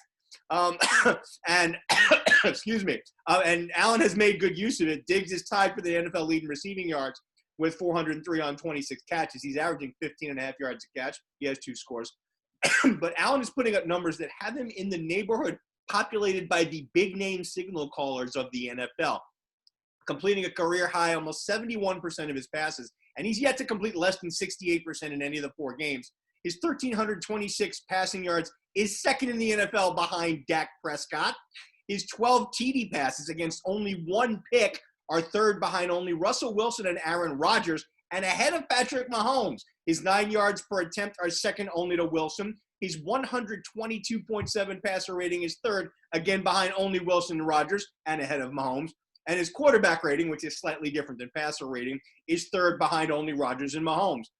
He's also making big plays at an impressive rate. He's already completed 4 passes for 30 yards or more, as many as he did all of last season. He leads the NFL with 21 completions for 585 yards on passes that have traveled 15 yards or more in the air. And during a season when offenses are scoring at a record pace, Allen is second to Prescott with 21 completions of 20 or more yards. He's improved in all areas, from fitting throws into tight windows, manipulating defenses with his going through his progressions, finding receivers downfield, to no longer wilting under pressure and against unique blitzes, which was a problem for him last year. No longer does he take the sack or leave the pocket without a plan, and he knows where his quick read is most of the time. Those improvements are also why Allen is no longer a one-read quarterback. He's now comfortable sitting back and giving the time for the plays that offensive coordinator Brian Daboll calls to develop. He's letting his receivers come open and hitting them with accurate passes on time. And if Allen cuts down his penchant for holding the ball too long and taking hits and sacks because of it, who knows how high his ceiling can be this season and how far he can take the Bills. Yeah, and you look at the numbers. He only went for 288 in his last game, which is his lowest. Only 288. Yeah, and also you have to think that the Rams game is an example of how much he's grown, taking his team down the field, questionable pass interference call notwithstanding, and scoring a game-winning touchdown. Having his last 3 games, he's won by 1 score, by 1 score or less. My turn. Kirk Cousins is my most disappointing player as we get to the negative stuff. He did win last week and had a decent game against the Houston Texans. Foreshadowing. And but that was the first game that he didn't have a pick in. His numbers compared to last year are a little worse. And yes, the losing Stephon Diggs, who was his big play wide receiver, doesn't help. However, they got Jordan Jefferson from LSU in the draft, so he's going to fill that role. May take a little bit of time to get to the level that Diggs is in, but he will be a suitable replacement, and then Kirk Cousins really isn't going to have that excuse anymore. 62% completion percentage last year. You want to see it a little bit higher in today's NFL. 883 yards, 6 touchdowns, and 6 interceptions. He has a penchant of throwing the ball to the other team a lot. Yes, he did have a 15.9 passer rating versus the Colts, which is probably one of the reasons why the Colts defense is number 1 in the NFL right now. Sorry, Anthony. He is also the most pressured quarterback since week 12 of last season. Cousins, and I almost put Carson Wentz in this category too, because he's kind of regressed from his healthy seasons. It was almost a 2-way tie, but I have to go with Kirk Cousins because of the little plateau that he set himself on last year and the fact that he's being paid $27 million this year, and it's also a free agency year. So if this experiment goes wrong, Minnesota can move on. And honestly, I think they should. Joe, we mentioned Houston before. Let's talk more about them, your most disappointing team. Yeah, I had 3 choices on this too. Jay and I were going back and forth the other day because I didn't know how I would choose it, if it was against hype, against expectations, against talent. But I decided to take Houston as the team that was in the playoffs last year, had a lead in their last playoff game, quite a large lead at one point. And then their coach made a bonehead move and tried to fake punt on his own 20-yard line, and that didn't go too well, and from there it's all been downhill. Here's a guy, Bill O'Brien, who came in, he was on Belichick's staff, who was well regarded. He had rebuilt Penn State, yada, yada, yada. But as we know, running a college team where you get turnover every 3 years is different than running an NFL team. It's harder you don't get the top 20 recruits walking in your door. You only get one a year. And you kind of need to take care of that guy and figure out how you're going to work with him and how to make the best of him. And then you got to keep everybody else happy as you're with these guys for 5, 8, 10 years. Couldn't get along with Hopkins, traded him because they thought they needed a running back. Well, you did need a running back, but you don't need to trade the best player on the team to get a running back. Then he also let Jadeveon Clowney walk away. You know, the idea was you had Jadeveon Clowney and you had T.J. Watt and, J.J. Watt, and who's going to stop us? Well, you didn't even let it last for a year to see if it was going to work. And I guess, Jay, I know you read The Athletic a lot, and I do too. There was a big article on him this week of saying that he's just not a nice guy, and he treats and the fact is that he treats everybody the same. That kind of surprised me that behind closed doors he refuses to take any accountability for himself, but he freely and quite often points fingers at anyone and everyone else, and he's mean. And they said, as he would light up a player for making a mistake, he'd do that to the secretary who forgot to give him his messages. And you can't do that in the building because then nobody trusts you. Nobody believes what you're saying. Everybody is trying to undermine you at that point. It just doesn't go well. We've all been around and heard of great players who've always said, you should treat everybody the same on the way from the janitor to the CEO. Well, not in that way.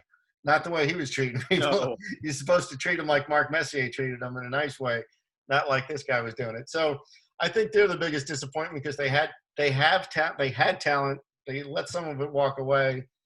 They have some talent. You've got a good young quarterback who should be better than where he is. Everyone was saying, oh, look at this, Patrick Mahomes and Deshaun Watson on the same field. What a great game. This is going to go on for the next 10 years. Well, it doesn't look like it now. So we're going to have to see who they bring in. So they are obviously the biggest disappointment at 0-4. And, again, not looking good. The eye test is always very important. There's 0-4s and there's 0-4s, as we used to say.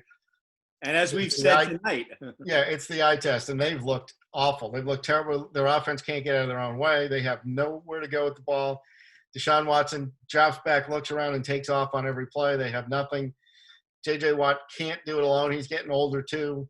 It's one side of the field. You run at him and you throw away from him. It's very simple. It's easy to stay away from guys. So it's very disappointing to see that team just completely implode. And I'm sure that's why the owner took steps right away to get rid of him and to say, hey, we were too close to being good to let you take this any further down the hole. Yeah, I mean, and Joe, you and I both know the old saying that winning seems to cure or at least cover over a lot of ills. So you got to wonder, how much of this was going on. But I firmly felt that the seeds of Bill O'Brien's destruction were sown the minute they made him both GM and coach, because Bill O'Brien, the GM, did not do a good job of giving Bill O'Brien, the head coach, players to work with. And he had that job since June 2019. He just was named that job. He was just named into that job in January of this year. Yeah, no, it's very difficult for college guys because, again, it's a whole nother world. You don't get to go out and pick who you want to come play for your team. No, you get to pick one guy, and then you got to sit around for 32 more places and pick another guy. You don't get the top 5 running backs to walk in the door and pick from them. You only get one. So you can get away with yelling at 19-year-old kids. You can't get away with yelling at 29-year-old men. No. Yeah. And it's funny because you see it with the Harbaughs in a way too, because, it's always been, oh, he's my guy. He's him and Alex Smith were the best friends with Harbaugh, and then all of a sudden when he wasn't any good, Kaepernick was his best buddy because he's used to that in college. You go through guys every 2 or 3 years. You can do that. You're going to have to move on from a guy. In the NFL, is a whole nother world. And note to the hot take world, Dabo Swinney is not walking through that door because – hell no. No, he's not. Anyway, Joe, considering it's still dinner time and you're part of the area, we're going to let you go. Thank you so much for talking all things NFL with us tonight, sir. I'll see you after week 8. You got it. All right. The Jets and Giants might be even worse. Anyway, that's Joe Tufaro. All right, Joe, on Twitter. before you go, based on that, what Rabbi just said, over under, who has more wins? You taking the Giants or the Jets by the time we get to week 8? Who's going to have more wins? Even though the Giants' next 6 games, 5 of them are division games, that does mean 2 against Washington and 2 against Philly. So I'll take the Giants. Yeah, once they get to the division, it's a whole new ball game. Anyway, again, Joe, have a good night, and thank you for joining us again. Good to see you, my friend. We'll Good to talk see you. soon. Take care, guys. All right, boys, we have a game 5 to talk about because Yankees and Rays Yankees upended my entire fracking angle after my rant after last game. Yeah, This the is why I Yankees left are battling in my San angle Diego, to and This the is why Yankees I are left my battling angle against. to be determined, by the way, because I was like, you know what? I'm gonna stick to my prognosis from a week ago when I talked about this team. Which Yankee team is going to actually show up tonight? We'll talk Because about we're that not- in a second, Yeah. but the Yankees and Rays are battling in San Diego, and ironically enough, in the first 3 games, 12 runs were scored in each of them. 9-3 Yanks in game 1, 7-5 Rays in game 2, and 8-4 Rays. Wow, I didn't. Yeah, you know what? Yeah, that I didn't make that leap, but wow, that's interesting. Well, the Yankees actually put together a pitching performance today. Jordan Montgomery starting, and then the bullpen doing its magic and getting him to the finish. 5-1, and here comes a do-or-die Game 5 tomorrow to see who plays the Astros, and we'll get to that in just a second. Damn it. All right. Jay. Anthony, he's never going to let me live it down for me. We'll talk about that in a second. We're running short. We're running a little long here, Jay. You know what? I mean, my takeaway from this series, I was all ready to, go on a rant, and I'm going to go on a bit of one because it's deserving. So I kind of listed my angle as the Yankees cannot pitch with the Rays, and after tonight's game, I kind of amended it to, or can they? I mean, when we did our preview of the postseason, I made the point that the Yankees absolutely had to win the games that Garrett Cole pitched due to the lack of depth behind him, especially once the Yankees got past Masahiro Tanaka, who, despite being solid in the regular season, has been excellent in the postseason. Yankee offense is a formidable force to be reckoned with, especially now that they're healthy, and even more so when they stick to their plan of working counts, getting their pitch, and then sending that pitch into Estrella Jalisco landing deck at Petco Park, as Giancarlo Stanton did in Game 2. They're still talking about that home run. The thing that concerned all of us, and rightly so, is that while the Yankees could go toe-to-toe with the Rays on offense, they could not do the same against the Rays starting rotation. Yes, the Yankees combined, Cole being Cole and Stanton going yard to beat up on the Rays ace Blake Snell, but after that, it went to hell in a handbasket, and it didn't show any signs of improving until tonight. Especially when the Rays can run out Tyler Glasnow and Charlie Morton behind Snell to start games 2 and 3. Look, I thought starting Deivi Garcia was a surprise in Game 2, and I heard he'd been named the starter. Using him as just an opener and lifting him after 1 inning was a bigger surprise for me. Replacing him with J.A. Happ in the second inning was to me a mistake, as he effectively gave the game to the Rays, lasting only 2 1/3, giving up a pair of 2-run dingers. And you add the solo that Garcia gave up in the first, game was essentially over. Yeah, the Yankees put up a 3 spot in the 4th on Stanton's 3-run homer to cut the lead to 5-4. But once the Rays got into their very deep, versatile, and effective bullpen, it was over. Look, we argued about this on text last night. Happ has been at odds with the Yankees about how they've used him. He's whined about it publicly and not always passively aggressively either. But if you know this about him and you know that he wants routine and normalcy and a chance to settle in, why with a postseason game on the line and knowing his desire to start a game outright instead of behind an opener, would you chose to put him in position of being the bulk guy? I'm sorry, Boone screwed the pooch on this one. His job is to put his players in best position to succeed. He did not do that with Happ, a pitcher whose inconsistent postseason resume I called out, and it came back to bite the Yankees in the ass, and the series gets tied. I put a lot of pressure on Tanaka to give the Yankees leg, and the kind of playoff start we're accustomed to him, going down 2-1 in this 5-game series is the same as going down 3-1 in a 7-game series. You're essentially done. And that's exactly what happened. The Yankees offense keeps scoring less and less, in this series, 9 in Game 1, 5 in Game 2, 4 in Game 3, putting more pressure on the pitching staff, one that has no depth in the rotation without Severino and Paxton or Herman. Tanaka only goes 4, allows 5 on runs on 8 hits and 2 homers. Bullpen allowed 3 more. Yankees couldn't really do anything on offense, had only 2 walks against 9 strikeouts. That's after getting 6 walks, but striking out 18 times in the previous game. Offensive game plan that worked so well in game 1 deserted them in game 2 and in game 3, and they don't have the pitching to offset that. There's a reason the Yankees went, the Rays went 8-2 against the Yankees in the regular season. Look, we all thought it was due somewhat to the Yankees not having their intended starting lineup on the field at the same time. We now know, after the games 2 and 3, we're like, okay, it's a lot more than that.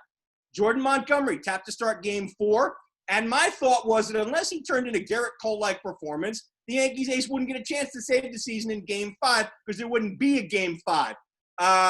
Well, Jordan Montgomery kind of did his job tonight, and the Yankees overall did their job. I mean, if you think about it, he goes 4, gives up 1 run on 3 hits and 4 Ks, allows 3 walks. Green and Britton come in, 3 2/3 inning of scoreless, hitless, walkless ball with 5 Ks. Chapman comes in with 2 outs in the 8th, and then closes out the game.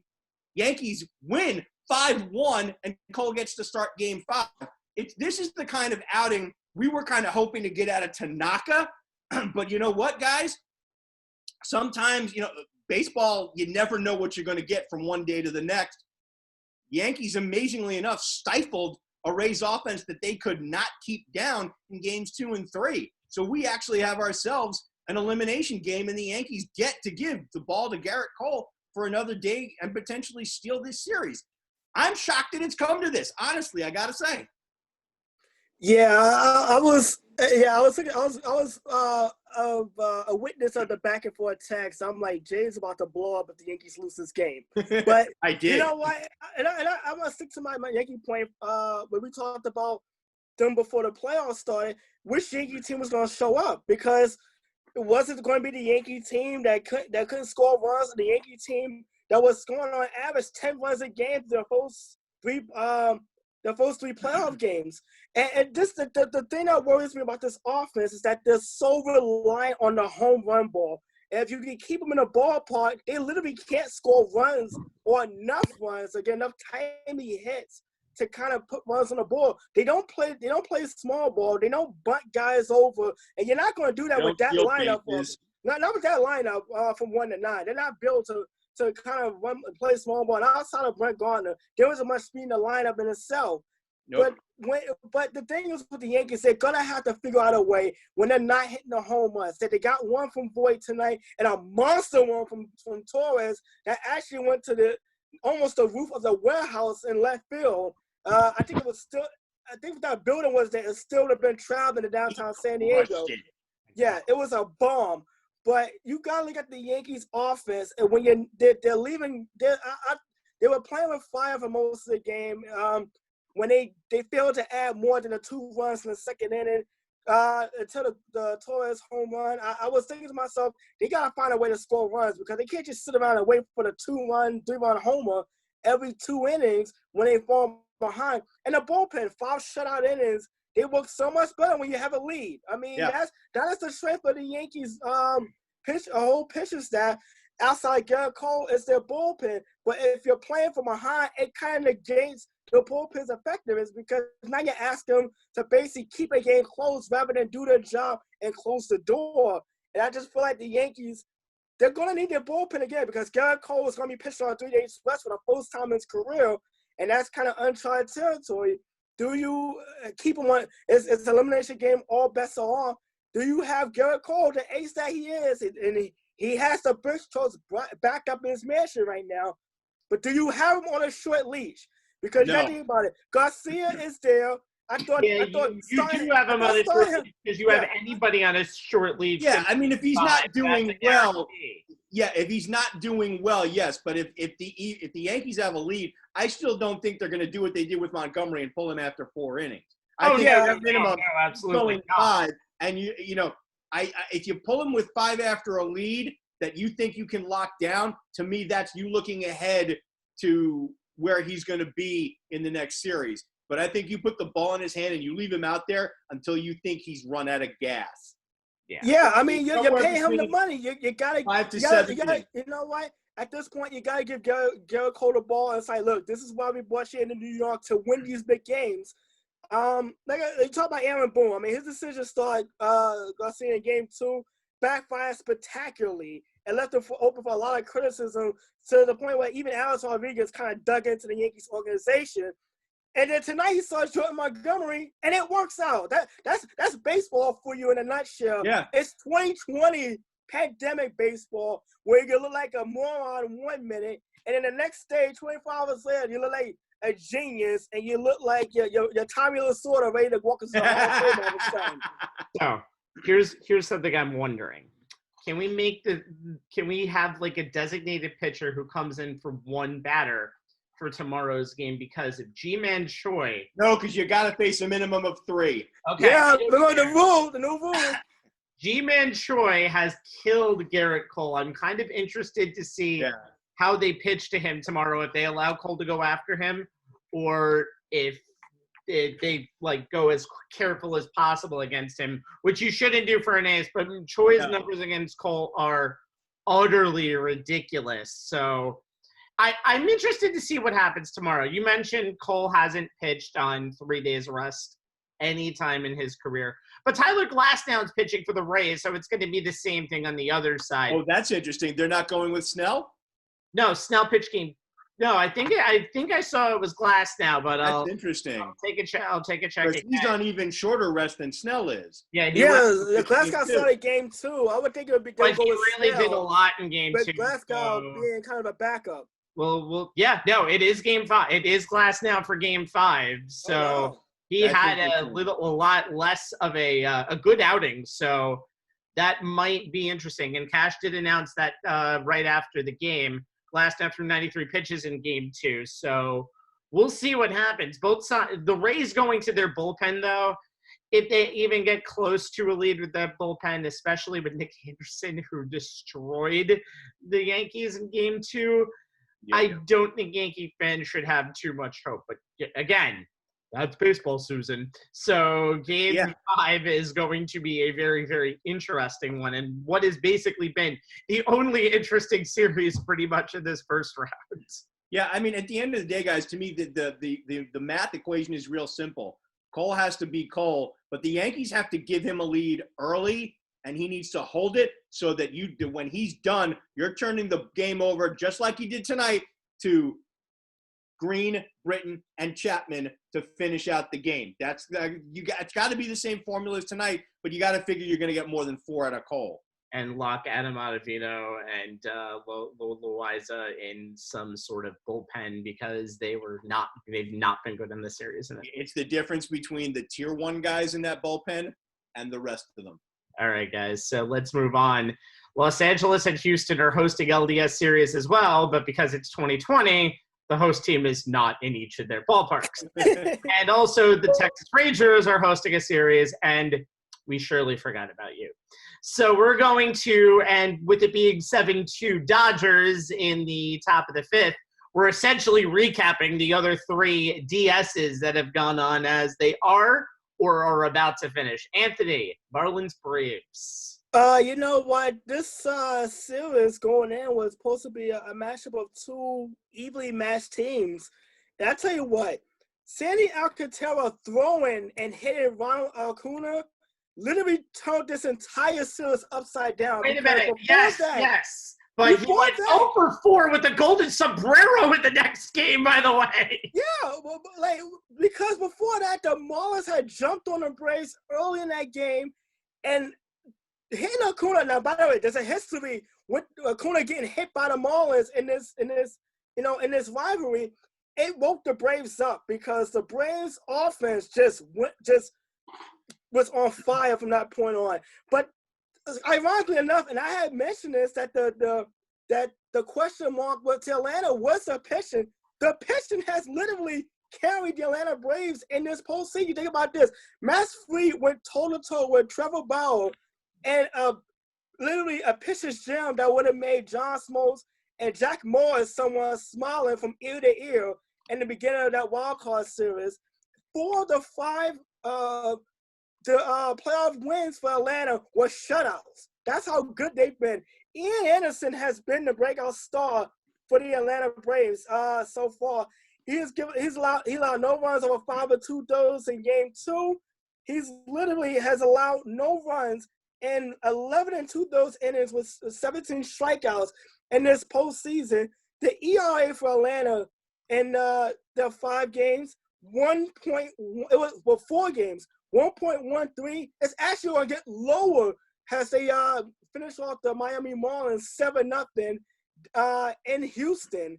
So, like, the Atlanta Braves have been able to do this, and Freddie Freeman, the best player, have not done – it really didn't do anything in this 3-game series. He got a hit today, but our aforementioned Travis d'Arnaud has been good at the plate. He's been good behind the plate in the games he's been calling for this pitching staff.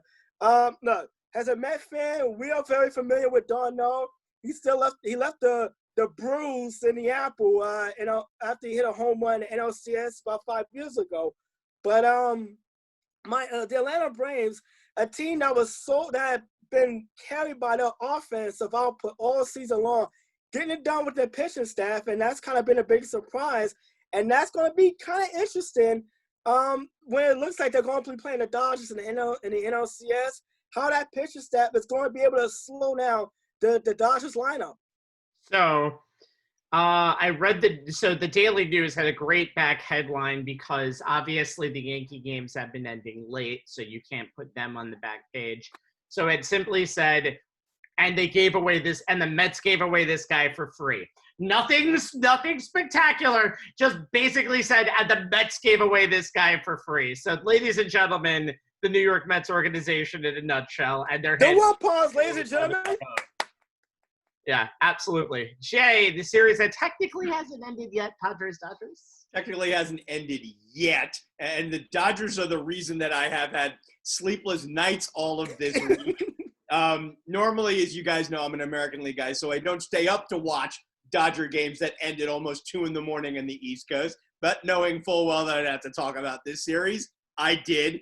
And my takeaway, the headline was the Dodgers are playing like the Dodgers. But after last night's game, I kind of had to add the qualifier, sort of.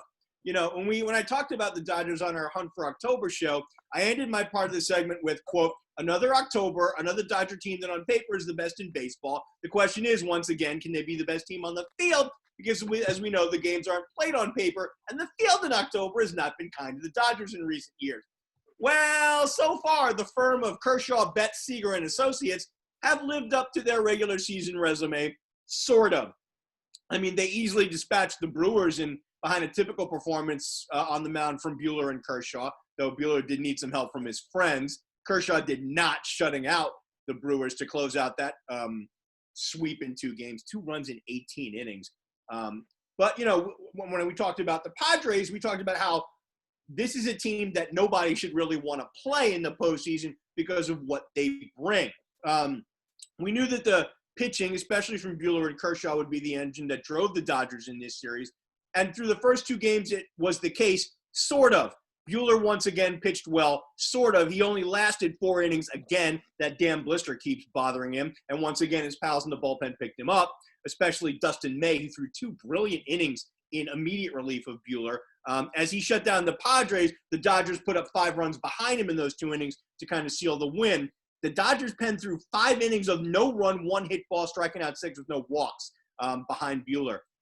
The surprising thing for me was, last night's game where Kershaw wasn't his regular season self, but I guess you could kind of say he was his past postseason self. 6 innings, 3 runs, 6 Ks, no walks.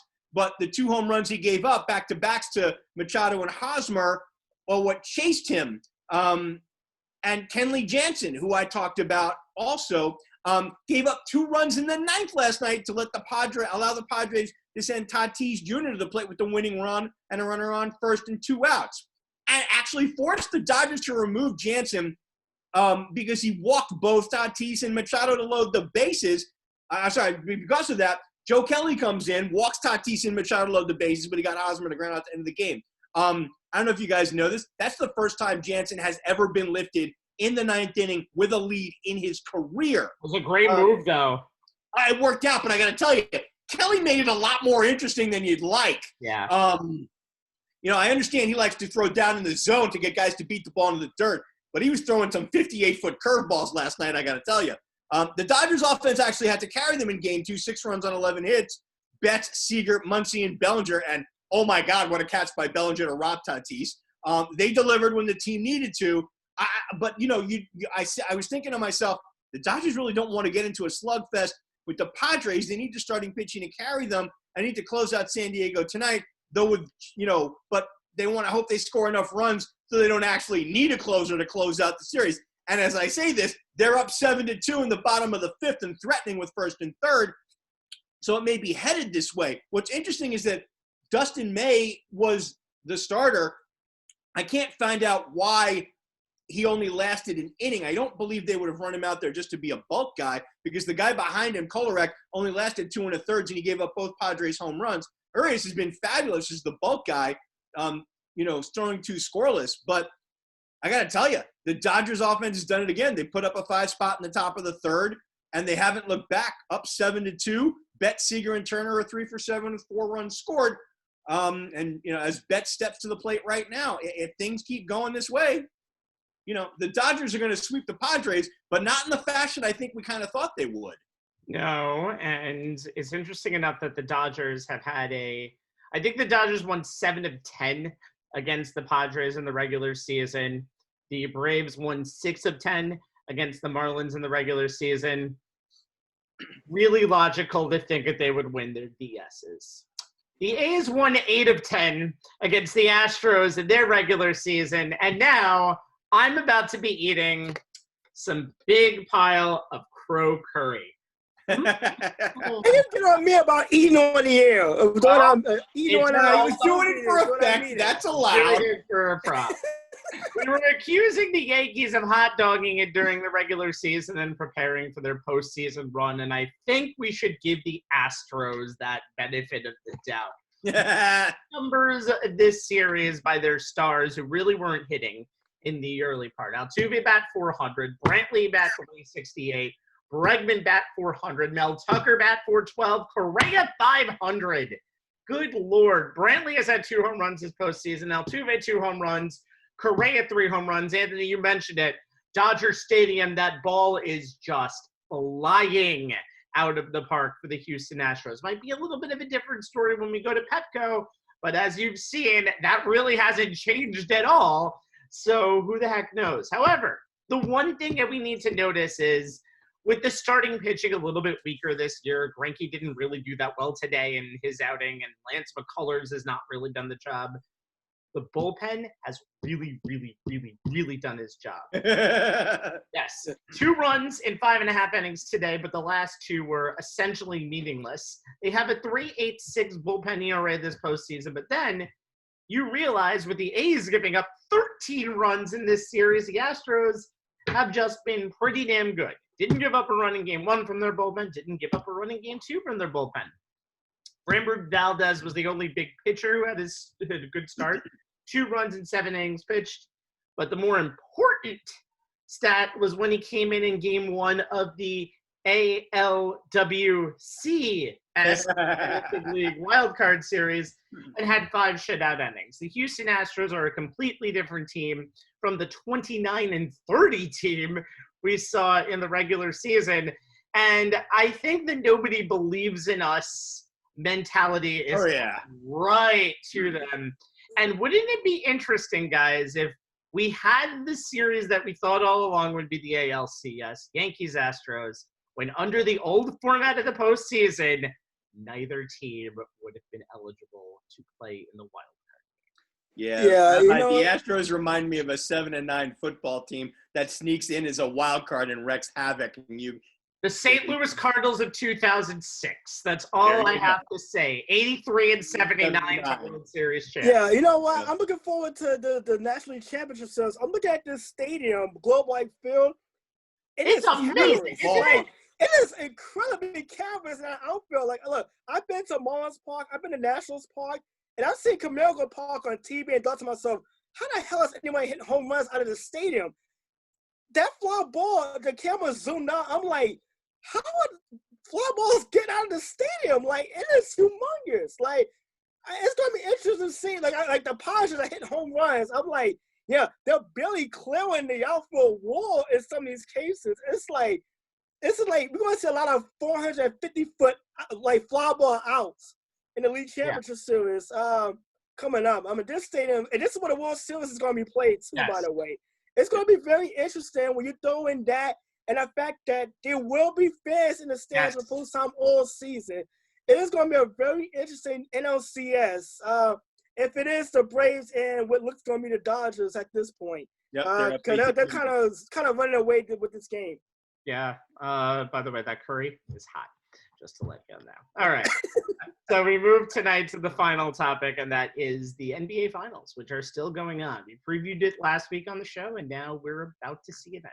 The Los Angeles Lakers are now up 3-1 in the NBA Finals against the Miami Heat after and we'll argue this one, gritty, by my standards, Game 4 victory last. Gritty. Yes, it's a gritty Game 4 victory. You know what? That's an appropriate term for it. Yeah, I think so too. The Lakers will take the court tomorrow in Game 5. Black Mamba jerseys in hand, ladies and gentlemen. You might as well wearing them. ring the Undertaker bells now. Jay, your thoughts as this series enters the home stretch? You know, I mean, we went back and forth with this on text, and way too much, by the way. Way too much. That's because we could talk about shit like this all night long, and there's my first curse since we've been on the air. I gotta tell you, as much as in our run-ups to this, you know, to each Lakers series, I talked about how it's all about AD and LeBron, But, you know, as we've kind of gone on in this final series, I've kind of shifted to this I've kind of shifted a little bit. LeBron may be the king, but the Lakers go as AD goes. And it's usually not that simple, especially in the NBA Finals. But like I said, it's been the reason it's been my focus. I still believe they're the best pair of superstars in the league. And as much as LeBron, for the most part, has been LeBron, leading the Lakers in points, rebounds, and assists with a 27.8, 11, 8.5 line, it's been AD who's been the barometer of success or failure for the Lakers in this series. I mean, the guy has an overall 25.8, 9.3, 3.3 points, rebounds, and assist line. But you kind of got to dig a little deeper to see the real effect he's having. Game 1, Lakers win in a rout, 116-98. Davis goes for 34, 9, and 5, 3 blocks, 11 of 21 from the floor, 2 of 4 from 3. More importantly, he goes 10 of 10 from the stripe. He's a team best plus 23 for the game. His opposite number on the Heat, Bam Adebayo, only 2 for 8 from the floor, only 8 points, only 4 rebounds, no blocks, is minus 12. Game 2, Lakers win 124-114. Davis, 32-14, 14 rebounds. Didn't do much in the assist market, but only 1 3-pointer, only 1 free throw, no blocks, and he picks up 4 fouls, and it's only plus 10. Adebayo missed the game with the injury, but, you know, how is it that Kelly Olynyk comes off the bench to go for 24-9, 9 of 16 from the floor, 3 of 7 from deep in 37 minutes? Davis is responsible for some of that.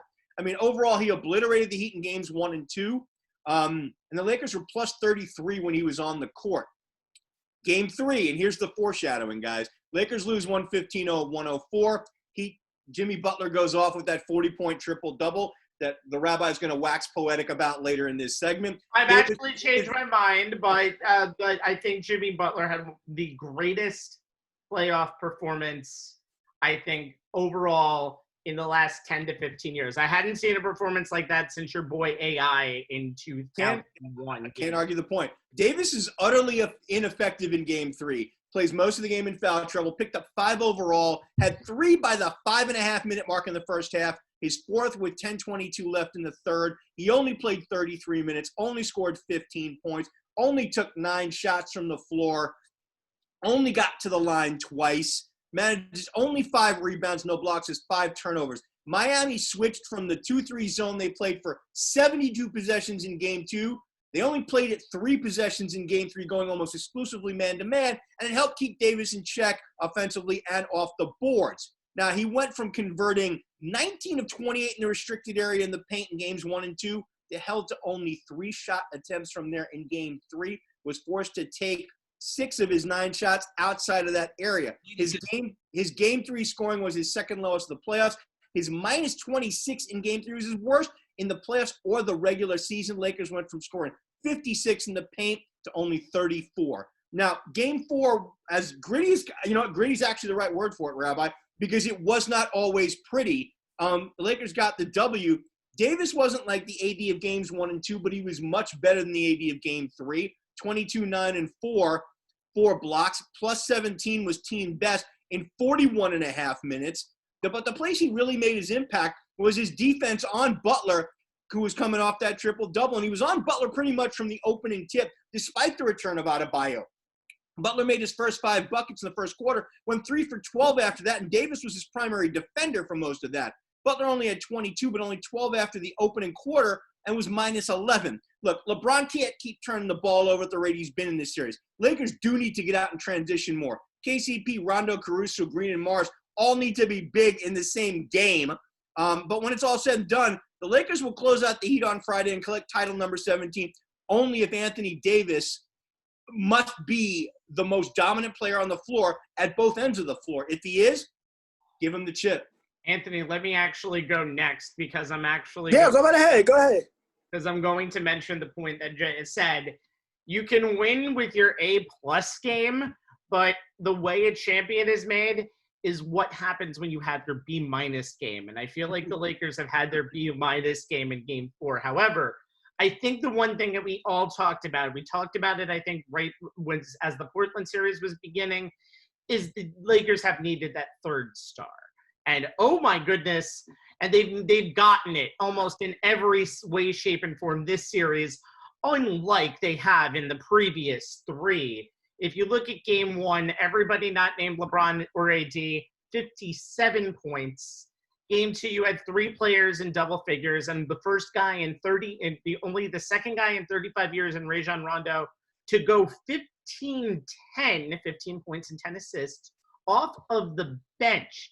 And he had a very good game in Game 4 as well. You had Morris and Kuzma. I know they lost Game 3, but each of them went for 19. And then you had Green and KCP going for a combined 25 last night. And not last night, but Tuesday night. You have KCP, who has made a ton of open shots in this series. Shots that, Anthony, you and I were screaming for him to make in the beginning of this season. So the Lakers haven't found a third star, but their bench has outplayed the Heat's bench in this series. And if you were going to say that going in, you could expect, if you didn't think that the problem in this series would be AD and his kind of not showing up in Games 3 and Game 4, and the Lakers bench would have done their job, you would have thought you were solely mistaken. But guess what? What's the point I made in our series preview? The Heat had to win the battle of the others. Yeah, and they should have easily won the battle of the others going in. And not only have they not easily won it, they've downright lost it. Anthony finishes up tonight. You know what? I think about all the 50-50 plays and the swing plays that Miami have made all through this bubble run against Milwaukee, against Boston in the conference finals. And it's just kind of ironic and almost poetic that they lost Game 4 because they didn't make those plays. You think about the inexcusable loose ball foul at the end of the half when Tyler Hero rushed the three-pointer with still time remaining on the clock that gave the Lakers 2 free points before halftime.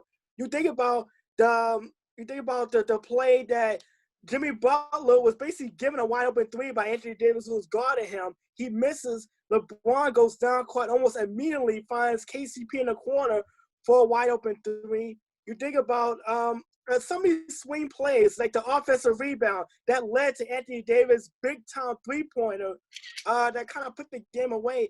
These were plays all through this postseason run that the Miami Heat had been able to make. And when they look back, if the series ends tomorrow night, which I think it will, they're going to look back at Game 4 really is the game that they let slip away. Look, it took a lifetime. It took a game of a lifetime for Jimmy Butler for them to win Game 3. And that was with Anthony Davis in foul trouble for most of the game. And the Lakers, we forget the Lakers actually tied that game in the fourth quarter. They were up 2 at one point in Game 3 of the series.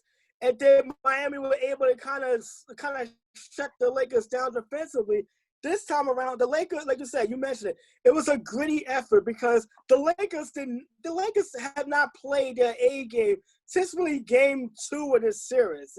Now it's been over a week ago. It's the fact that Miami just could not make the 50-50 plays that they have been making all year long. Bam Adebayo looked great coming off the after he missed the last few games. He looked great to start out, but obviously he slowed down in fourth quarter.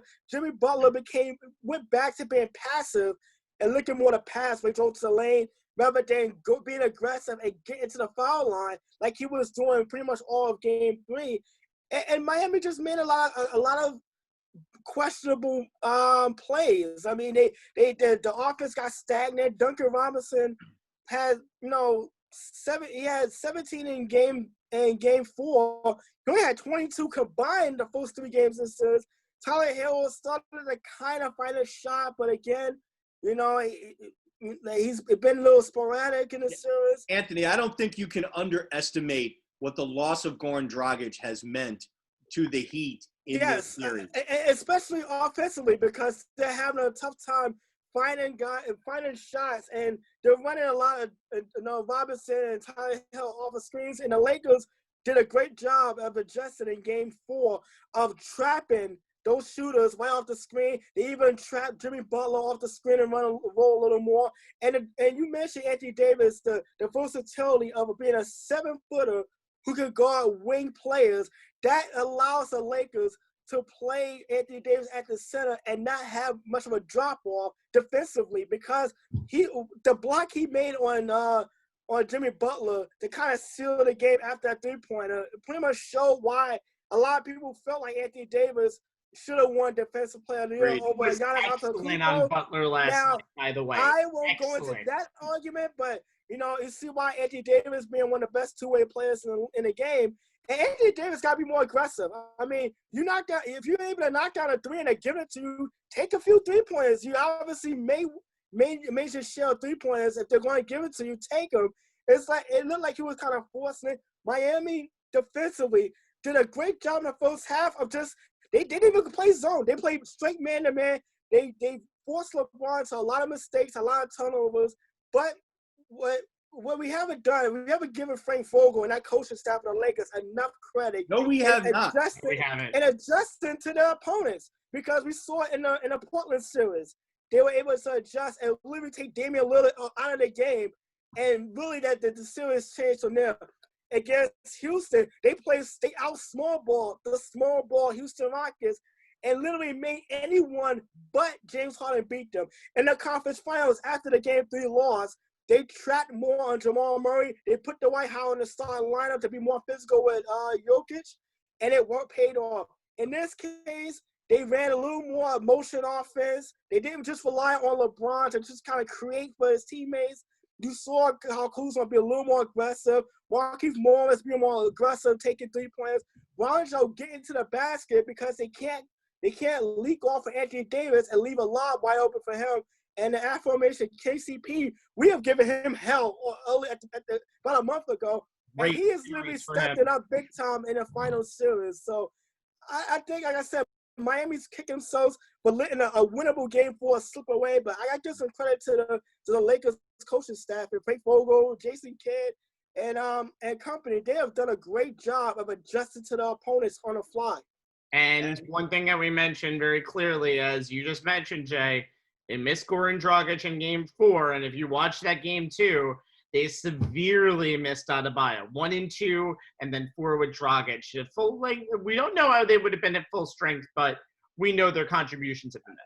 Well, look, the way I look at it is that if Dragic is healthy and he's playing in game 4, even if you have Dave, I think the reason Davis's defense on Butler so hamstrung Miami's offense is because they did not have Dragic, who gives them the other guy who can create his own offense and create offense for others off the bounce.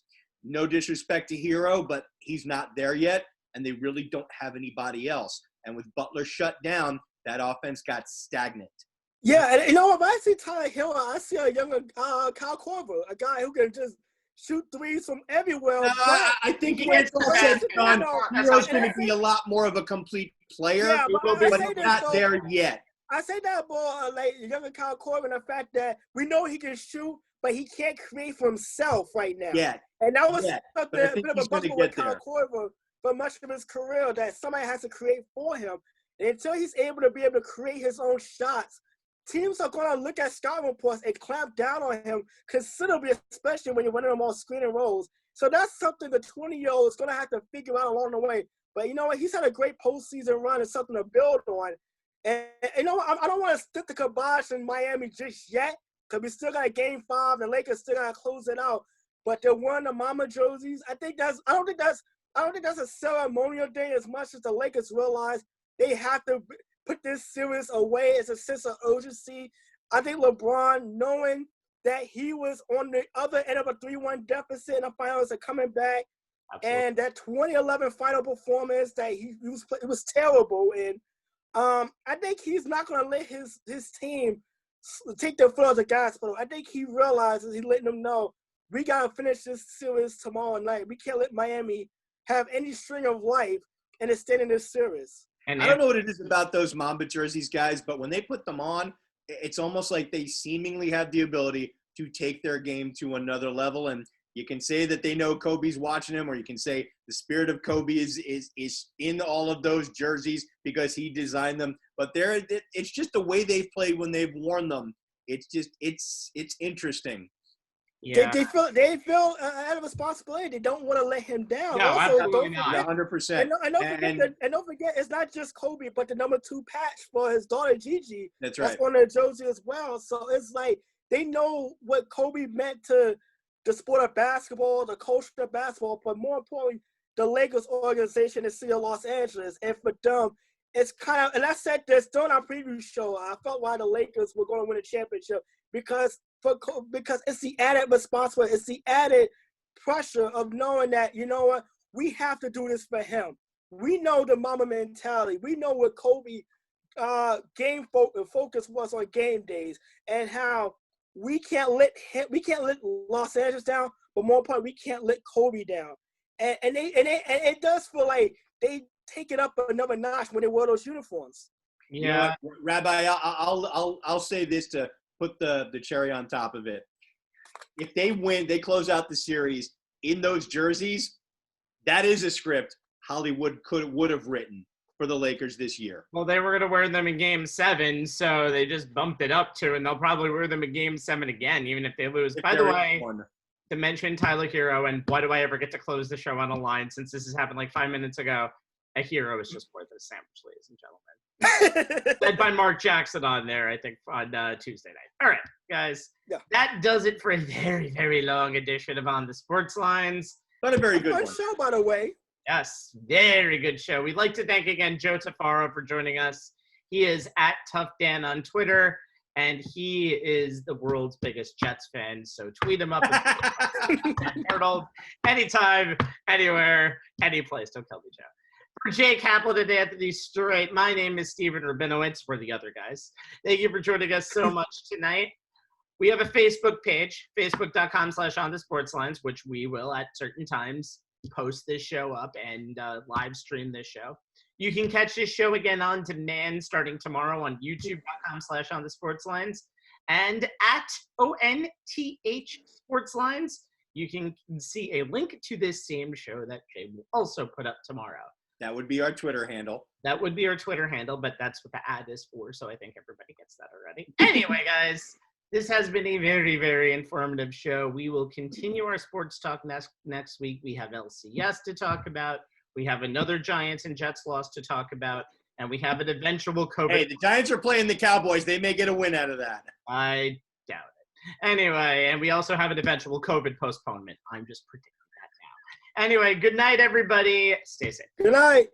Good night, everyone.